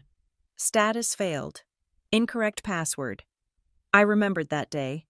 October 12th. That was the day Blair had come over to watch Grant while I went to pick up prescriptions. She had told me she was just going to sit and read a book. Instead, she had been sitting in my kitchen, trying to crack the code to our life savings. The next page was even worse. It was a photocopy of a document I vaguely recognized. It was a medical authorization form that Blair had handed me 3 weeks ago. "Just sign here." "Sweetie," she had said, "it is just to authorize the new oxygen tank delivery." They need a signature on file. I had signed it without looking, too tired to focus, but Grant had circled the signature block in red marker. Below it, he had written a note. "This is not a medical form. Look at the header." I squinted at the photocopy. The header had been folded over when I signed it, or maybe covered by another paper, but on the copy, it was visible. It was a signature verification card for a bank transfer authorization. She had tricked me into giving her a clean sample of my signature on a financial document. I felt a wave of nausea so strong I had to put my head between my knees. It was not just greed. It was fraud. It was calculated. Predatory malice disguised as friendship. She had come into my home, eaten my food, hugged me while I cried, and all the while she was collecting the keys to rob me. I dug deeper into the box. There were transcripts. Grant must have recorded them on his phone when they thought he was unconscious. He had transcribed the audio in his shaky handwriting. Voice 1, Mother. "The house is the biggest asset. If we can get her to sell immediately, we can liquidate the equity before she realizes she doesn't need to." Voice 2, Blair. "I can handle the insurance check. I will tell her it needs to go into a managed trust for tax reasons. I have a guy who can set it up. Once it is in the trust, we control the disbursements." Voice 1. Mother. "Good. She is too soft. She will blow it on charity or something stupid to honor him. We need to secure the family legacy." The family legacy? I laughed out loud, a harsh barking sound that echoed off the empty walls. They wanted to secure the legacy. The legacy of what? Of abandoning their daughter at a funeral, of stealing from a widow. But the box did not just contain poison, it contained the antidote. At the bottom of the stack was a thick legal document with the letterhead of Sutton and Hale Advocacy. It was dated 4 days before Grant died. I read through the legalese. It was a new will, and it was a fortress. Grant had not only named me the sole beneficiary of every single asset the house, the pension, the insurance, the savings, but he had also activated a protection clause. Clause 14. The assets detailed herein are to be placed in a revocable living trust, with Rhiannon Graham as the sole trustee and beneficiary, for a period of 24 months following the death of the grantor. No power of attorney, transfer of trusteeship, or liquidation of assets exceeding $5,000 may be executed without the countersignature of the appointed legal guardian. Mr. Samir Vale of Northbridge Planning Group. I stared at the clause. Grant had handcuffed me to a lawyer. He knew that in my grief, I might be weak. He knew I might cave to my parents' pressure, so he had taken the choice away from me. He had made it legally impossible for them to bully me into signing anything because my signature alone was not enough. He had bought me 2 years of safety. Clipped to the document was a business card. Samir Vale, Senior Counsel, Northbridge Planning Group. On the back, in Grant's shaky scrawl, "He is a shark. He is already paid. Call him." I sat back against the sofa. Surrounded by the debris of the truth, the tears were gone. In their place was a cold, crystalline clarity. They had not missed the funeral because of a broken car. They had not missed the funeral because of a work crisis. They had missed the funeral because they were busy finalizing their strategy. They were likely sitting together, perhaps at a nice lunch, discussing how to divide the spoils of my tragedy. They didn't want to face the reality of Grant the man, the hero, the husband. They only wanted to deal with Grant the asset. My phone rang, shattering the silence. I looked at the screen. It was a number I did not recognize. I picked it up. "Hello, Rhiannon." The voice was deep, rough, and familiar. "It is Dylan." "Dylan," I said, clutching the papers. I opened the box. "Good," he said. He sounded like he was driving. I could hear the hum of a highway in the background. "I was worried you might wait. Did you find the papers from Sutton and Hale?" "I did," I said. "Did you know about this?" "I signed them," Dylan said. "Grant called me a week ago. He had a mobile notary come to the house while you were at the pharmacy. I was on FaceTime as the witness. The lawyer was on the other line. We made it ironclad. We sealed it up tight. Why didn't you tell me? I asked, my voice trembling.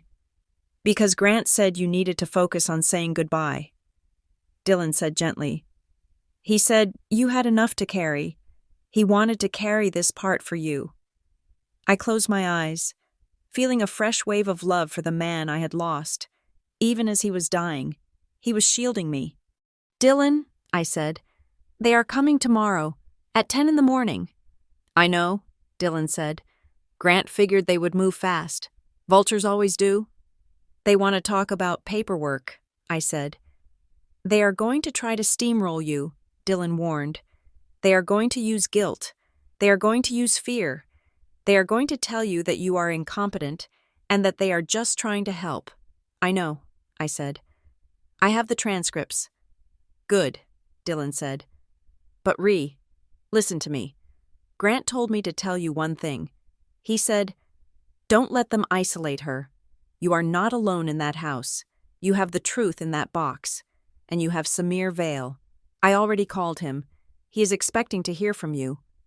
Thank you, Dylan, I whispered, for coming today, for everything. He was my brother, Dylan said, his voice cracking slightly. I let him down when he was alive. I wasn't going to let him down when he was dying. Give them hell. Rhiannon. The line went dead. I put the phone down. I looked at the clock. It was 11 at night. I had 11 hours. I began to sort the papers. I separated the bank logs from the text transcripts. I separated the forged signature from the will. I created 3 neat piles on the coffee table. I walked to the kitchen and made a pot of coffee. I was not going to sleep. I needed to study. I needed to memorize every date, every amount, every lie. I looked at the text message on my phone again, the cheerful group chat from my mother. See you tomorrow. I walked over to the mirror in the hallway. I looked at myself. I looked tired. My eyes were puffy. My skin was pale. And I looked like a woman who had just been widowed. I looked vulnerable. Good, I said to my reflection. Let them see that. I wanted them to walk in and see the Rhiannon they expected. The broken doll, the easy mark. I wanted them to feel confident. I wanted them to sit down, sip their coffee, and lay their trap. Because the moment they did, I was going to spring mine. I went back to the living room and picked up the photocopy of the forged signature. I looked at the red circle Grant had drawn around it. It was not just evidence, it was a weapon. The grief was still there, a heavy stone in my chest, but the confusion was gone. The fog of gaslighting that Blair had pumped into the house for months had lifted. I saw everything now. I saw the loans that were actually my own money being recycled. I saw the concern that was actually surveillance. I saw the love that was actually greed. I spent the rest of the night preparing. I scanned the documents to my cloud drive. I emailed copies to Samir Vale. I made sure that if they burned this house down, the truth would survive. By the time the sun began to rise, painting the sky in the same soft colors it had worn the morning Grant died, I was ready. I showered. I dressed in crisp, dark clothes. I put on the necklace Grant had given me, the one with the small anchor charm. You are my anchor, he had said. Now, I had to be the storm. At 9:55, I heard the sound of tires on gravel. I walked to the window. My parents' Mercedes miraculously fixed. It seemed pulled into the driveway. Behind it was Blair's silver sedan. They were getting out. My mother was wearing a somber but expensive suit. My father was carrying a briefcase. Blair was wearing oversized sunglasses and carrying a bakery box. They looked like a team. They looked confident. I walked to the front door. I unlocked it. I did not smile. I did not cry. I just stood there, the door handle cold in my hand, and waited for the performance to begin. They were coming to bury me under paperwork and manipulation. They did not know they were walking into a courtroom, and the judge, jury, and executioner was the woman they had left alone in the front row. The doorbell rang at exactly 10 o'clock. It was a cheerful, two-tone chime that sounded obscenely bright in the stagnant air of the house. I was sitting in the wingback chair by the window, the same spot where Grant had spent his final days watching the birds. I had been sitting there for an hour, watching the driveway, watching them check their reflections in the car windows before walking up the path. I stood up, smoothed the front of my black trousers, and walked to the door. My heart was not racing. It was beating with a slow, heavy thud, like a war drum. I opened the door. The tableau before me was almost comical in its staged perfection. My mother stood in the center, flanked by my father and Blair. My mother was holding a white bakery box tied with a satin ribbon. Blair was holding a potted orchid, the kind you buy at a supermarket checkout for $12. My father was holding a leather briefcase. "Rhiannon, darling," my mother cooed. Stepping forward to embrace me, I let her. Her perfume was overpowering, a floral scent that masked the smell of the nervous sweat I knew was clinging to her skin. She hugged me, but her body was stiff. It was not a hug of comfort. It was a hug of possession. "We were so worried about you last night," she whispered into my ear. "We felt terrible about missing the service. Simply terrible." "Come in," I said. My voice was calm. It sounded like someone else's voice. They filed into the hallway. Blair gave me a tight, sympathetic smile as she passed. "I brought you that orchid," she said softly. "Grant always liked plants. Grant killed every plant he ever touched. He used to joke that he had a brown thumb. Blair would have known that if she had actually been listening to us for the last 10 years. "Thank you," I said. "Put it on the table." We moved into the living room. They sat on the long sofa, shoulder to shoulder, a united front. I sat opposite them in the armchair, putting the coffee table between us. The battlefield was set. "So," my father began, placing the briefcase on the floor between his feet. He rubbed his hands together. "How are you holding up?" "It has been an ordeal." "It has been quiet," I said, looking at him. "Very quiet." "Of course." My mother nodded rapidly. "The house is so big, so empty. That is actually one of the things we wanted to talk to you about. Sweetie, we hate the idea of you being here all alone, surrounded by memories." She said the word memories like it was a synonym for bacteria. "I am fine," I said. "You think you are fine," Blair interjected gently. She leaned forward, resting her elbows on her knees. "But trauma is tricky. You are running on adrenaline right now. Crash is coming. And when it does, you do not want to be worrying about mowing the lawn or fixing the gutters." "Blair is right," my father said. He cleared his throat, the signal that the pleasantries were over and business was beginning. "We have been looking at the market. Rhiannon, real estate in this county is at an all-time high. It is a bubble, really. If you sell now, you could clear a significant profit. If you wait 6 months, you could lose $50,000 in equity." "Sell the house?" I asked, keeping my face blank. "I just buried him yesterday." We know, my mother soothed. "But Grant would not want you to be burdened. He would want you to be practical. We have plenty of room at our house. You can move back into your old room. We can take care of you. You can heal." Move back into my old room. Regression. They wanted to turn me back into a child dependent, voiceless, and under their roof.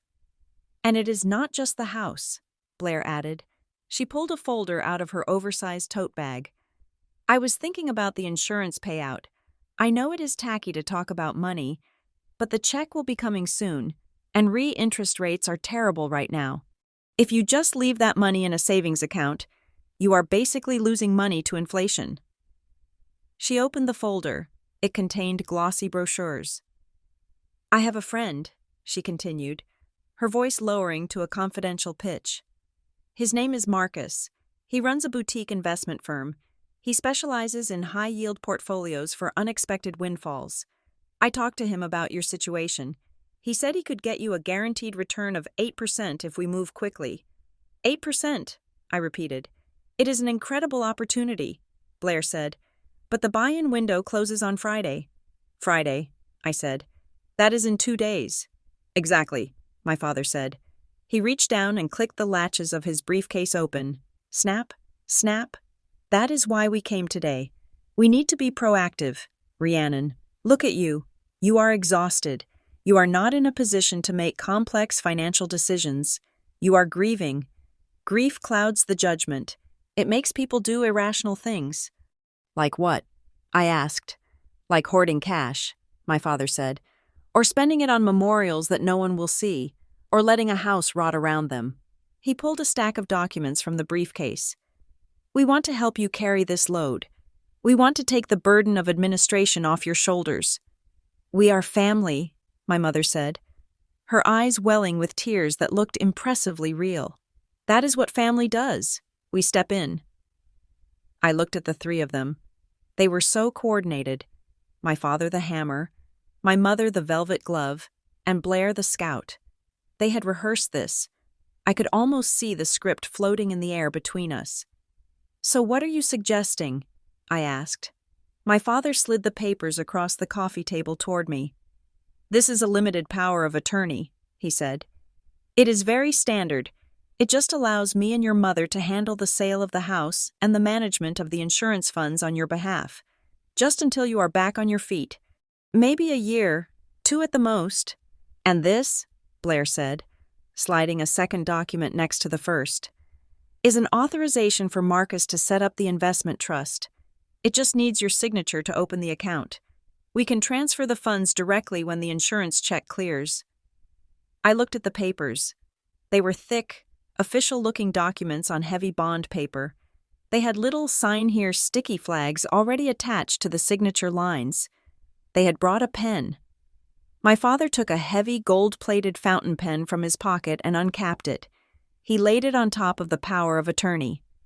Just sign them, honey, my mother urged. Then we can have lunch. We can relax. You won't have to worry about a thing. You did all this work, I said softly. You got the forms. You talked to the investor. You typed everything up. We wanted to save you the trouble, Blair said. But why the rush? I asked. I dropped the question into the middle of their pitch like a stone into a pond.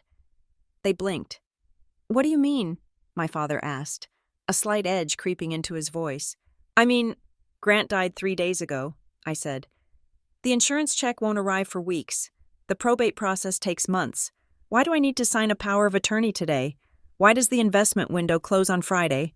My father sighed. A sound of impatient tolerance. Rhiannon, we explained this. The market is volatile. And honestly, we are worried about your mental state. You made a scene at the funeral yesterday. That speech, it was unhinged. You are clearly not stable. Unhinged, I said. You attacked your own family in front of 200 people, my mother said, her voice sharpening. It was embarrassing. It showed us that you are not thinking clearly. You need a guardian. Rhiannon, if you do not sign these voluntarily, we might have to look into other legal avenues to ensure you are safe. There it was, the threat, guardianship. They were implying that if I did not hand over control willingly, they would try to have me declared incompetent. I see, I said.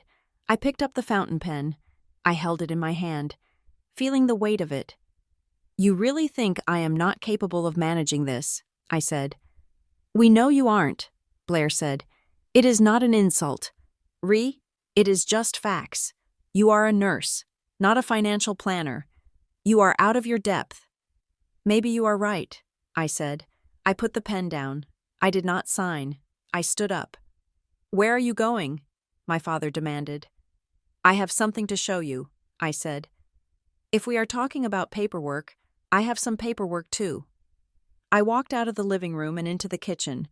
My heart was hammering now, but it was a cold, hard rhythm. I went to the counter where I had left the file. I picked up the stack of papers I had prepared the night before, the bank logs, the text transcripts, the forged signature copy, and the letter from Sutton and Hale. I walked back into the living room. They were exchanging glances.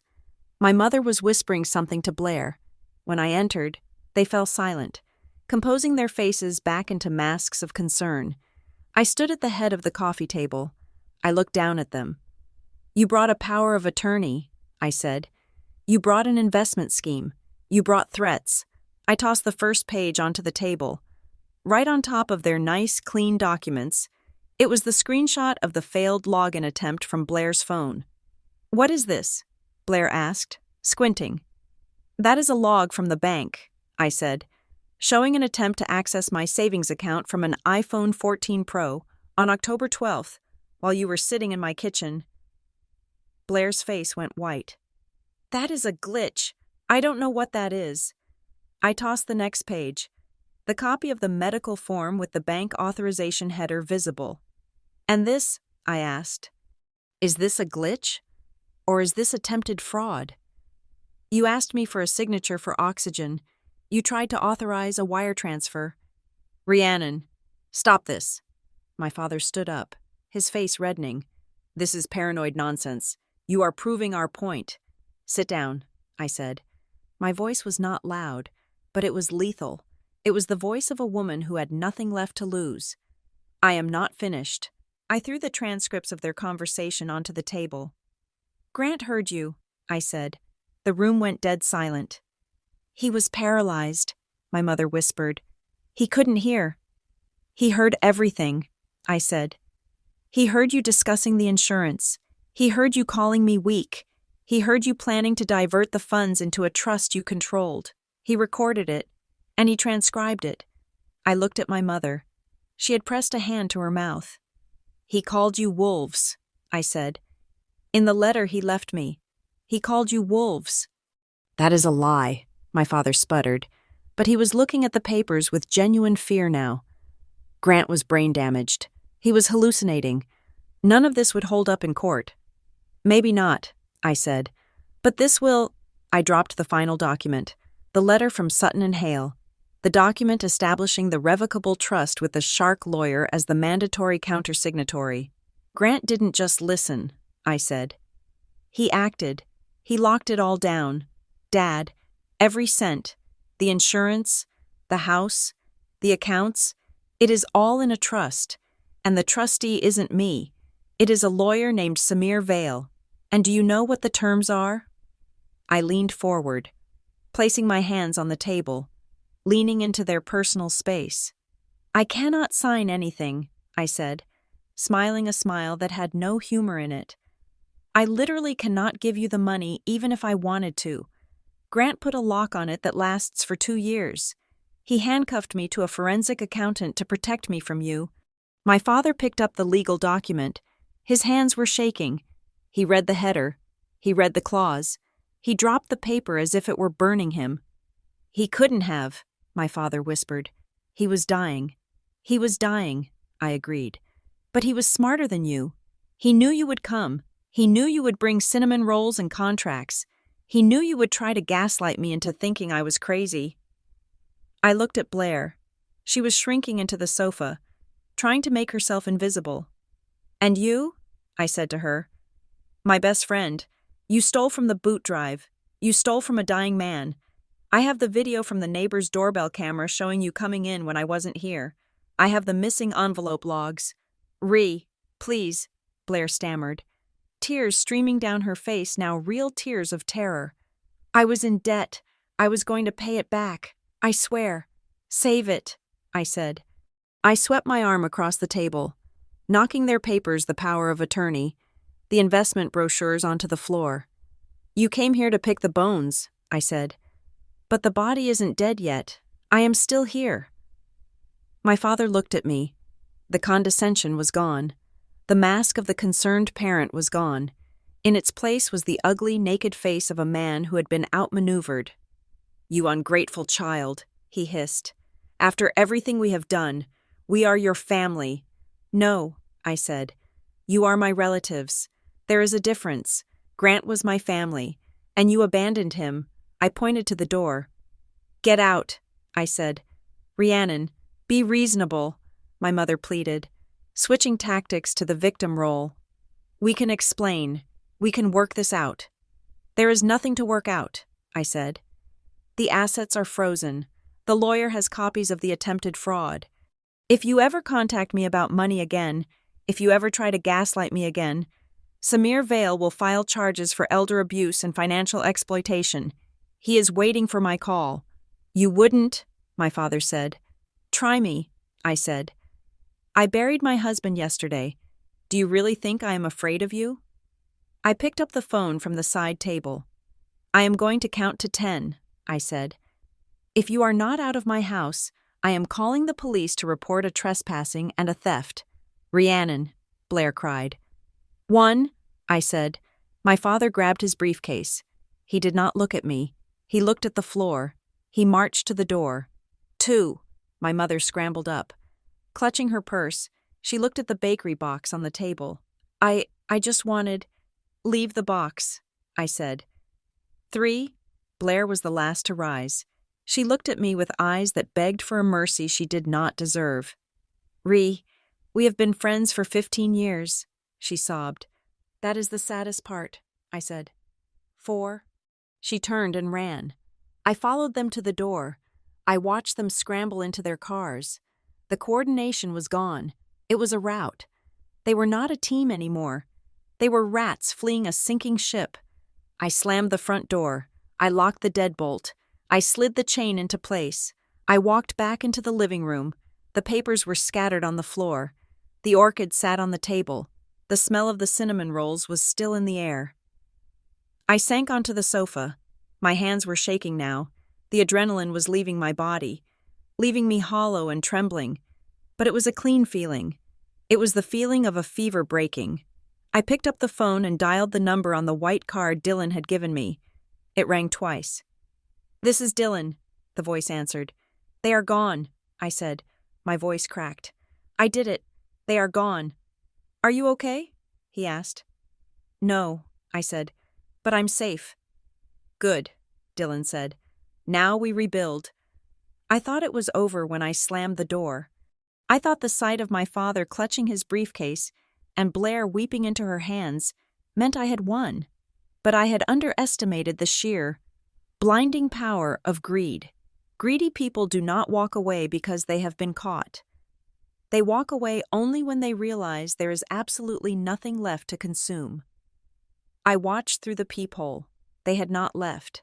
The Mercedes and the silver sedan had stopped at the end of the driveway. I saw my father get out of his car. He was red-faced, gesturing wildly. He said something to my mother, then marched back toward the house. Blair followed him, wiping her face, her expression shifting from terror to a desperate sort of determination. They were coming back. They were going to try the Grant was mentally incompetent angle. I knew it as surely as I knew my own name. I unlocked the door and stepped out onto the porch. I did not want them in my house again. I would fight this battle in the open air, under the sky that Grant loved. You are making a huge mistake. Rhiannon, my father shouted as he stomped up the walkway. You are emotional. You are reading things that aren't there. We are not leaving until you sign those papers. For your own good. I told you to leave, I said, crossing my arms. We are calling Adult Protective Services, my mother shrilled from the driveway. You are clearly having a breakdown. Grant filled your head with paranoia before he died. The tumor affected his mind. Rhiannon, he was not sane. Anything he wrote, anything he said, it is invalid. He was lopsided, Blair chimed in, finding her voice again. You know he was heavily medicated. He didn't know what he was saying. You cannot base your financial future on the ramblings of a dying man who hated us. I looked at them. They were so ugly in their desperation. He didn't hate you, I said calmly. He saw you. I pulled the folded papers from my pocket, the ones I had not shown them yet. You want to talk about sanity, I asked. Let's talk about the timeline. I held up a printout of a text thread. This is a group chat between you three, I said, reading from the page. Dated November 15th. Grant was in the hospital for his first surgery. You were all in the waiting room with me. I was crying, and while I was crying, you, mother, sent this text to Blair. I read the text aloud, my voice ringing clear in the morning air. If the surgery goes south, we need to move on the house immediately. She will be too weak to fight us. We can guide her into a rental. I looked at my mother. She went pale. And you, Blair? I continued. You replied, "Don't worry. I am working on her confidence. By the time he is gone, she will be terrified of paying a bill by herself." Blair gasped. That is out of context. I meant helping you. Helping me? I laughed. It says, working on her confidence. You were actively trying to break me so you could rebuild me as your ATM. He made that up, my father roared. Grant forged those. He was sick. No judge will accept evidence from a man with a hole in his brain. What about a man with a badge? A voice asked from the driveway. We all turned. A black truck had pulled in silently behind their cars, blocking the exit. Dylan Graham stepped out. He was wearing his dress blues, the full uniform he had worn to the funeral. He looked 10 feet tall. He walked up the driveway, his boots crunching on the gravel. He did not look at my parents. He walked straight to the porch and stood next to me. Who are you? My father demanded. I am the witness, Dylan said. His voice was deep, steady, and terrifyingly calm. I am the one who sat on FaceTime with the notary and the lawyer from Sutton and Hale. I watched Grant sign the trust documents. I watched him sign the will, and I can testify, under oath, that he was the most sane person in the room. My father deflated. The senile argument had just evaporated. Dylan, I said softly. I got your back, he said. Blair looked at Dylan, then at the papers in my hand, and she realized the walls had closed in. She started to cry again, but this time it was the frantic, ugly crying of a cornered animal. Please, she wailed. I am in so much trouble. I owe $30,000 to a loan shark. They are going to hurt me. I just needed a bridge loan. I was going to pay you back. So you decided to steal from a widow, I said. You decided to gaslight your best friend while her husband was dying. I was desperate, she screamed. Grant was dying, I said, my voice dropping to a whisper. He was in pain every single second, but he never stole. He never lied. He spent his last breath trying to protect me from you. I pulled out the cream-colored letter. Grant's letter. You want to know what he said? I asked them. He wrote this 3 hours before he died. I opened the letter and read the passage I had memorized in the dark of the night. I do not want you to crumble, Rhiannon. I know you are hurting, but I cannot let them eat on your pain. They think you are weak because you are kind. Show them that kindness is not a lack of spine. Show them the door. I folded the letter and put it back in my pocket, next to my heart. You heard him, I said. Show them the door. My father looked at Dylan, then at me. He realized the game was over. The money was locked in a trust. The fraud was documented. The witness was a cop. You are making a mistake, my father spat, but there was no power in it. You are cutting off your own flesh and blood. Family is not blood, I said, and I felt the truth of it settle into my bones like iron. Family isn't the DNA you share. Family is the people who show up when the ambulance comes. Family is the people who sit in the chair when the chemo drips. Family is the people who are there when the worst thing happens. I looked at Dylan. This is my family. I looked back at them. You are just people I used to know. I took a step forward. Get off my property, I said. If you come back, if you call me, if you text me, Mr. Vale has the paperwork ready for a restraining order. And Blair, if I see you again, I hand the fraud file to the district attorney. Do not test me. My father turned and walked away. He looked old. He looked small. My mother followed him, clutching her purse, unable to meet my eyes. Blair stood there for a second longer, shivering in the sunlight. Go, I said. She turned and ran. We stood on the porch, Dylan and I, watching the cars reverse and speed away. We watched until the dust settled on the road. We watched until the silence returned to the neighborhood. But this time, the silence wasn't empty. It was peaceful. You okay? Dylan asked. No, I said. Letting out a breath I felt like I had been holding for 6 months. But I will be. Good, Dylan said, because the guys from the station are coming over later. We are going to fix that gutter Grant was always complaining about, and we are bringing pizza. I smiled. A real smile. It felt strange on my face, but it felt good. Pizza sounds good. The next year was the hardest and the best year of my life. I did not move out. I did not sell the house. I stayed. I went back to work at the hospital. But I transferred to the oncology unit. I wanted to be the nurse who understood what the families were going through. I wanted to be the one who told the wives, check the paperwork, protect yourself. I used the money my parents had been so desperate to control to start the Grant Graham First Responder Fund. We provide emergency grants to families of fire and EMS personnel who are dealing with catastrophic illness. We help them pay mortgages. We help them keep the lights on so they can focus on holding hands. Dylan became my brother in every way that mattered. We have Sunday dinners. He tells me stories about Grant when they were kids, stories I had never heard. I learned that Grant was a troublemaker in high school. I learned he once stole a tractor. I learned that he loved me long before he had the courage to tell me. Blair tried to reach out once. 6 months later, a long email about forgiveness and turning a new leaf. I deleted it without reading past the first line. I didn't hate her anymore. I just didn't have room in my garden for weeds. My parents moved to Florida. I hear from a cousin that they tell people their daughter abandoned them in their old age. I let them tell that story. I know the truth, and the truth is stored in a metal lockbox in my closet, right next to a folded flag. Sometimes, late at night, I sit on the porch that Grant and I built. I listen to the wind in the trees. I drink my coffee, and I touch the ring on the chain around my neck. I am not the woman I was when I sat in that front row, staring at 3 empty chairs. That woman was afraid of being alone. I am not alone. I am surrounded by the love of a man who looked out for me from beyond the grave, and the loyalty of the family we chose together.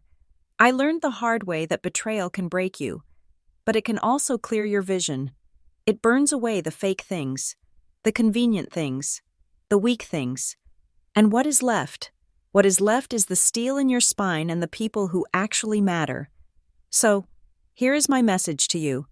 If you are sitting in a hospital room, or a funeral home, or a dark kitchen, and you look around and see empty chairs where your people should be, do not despair. Do not beg them to come back. Let them go. Because if they are not there when you are bleeding, they do not deserve to be there when you heal. Sometimes, the emptiness they leave behind is not a hole, it is a space for you to build something real, a space for you to find the people who will never, ever let you sit alone. Grant gave me that space, and I filled it with a life he would be proud of. Thank you so much for listening to my story. It was a journey of pain, but also of incredible liberation. And I hope it reminds you that you are stronger than the people who try to bring you down. I would love to know where you are tuning in from today.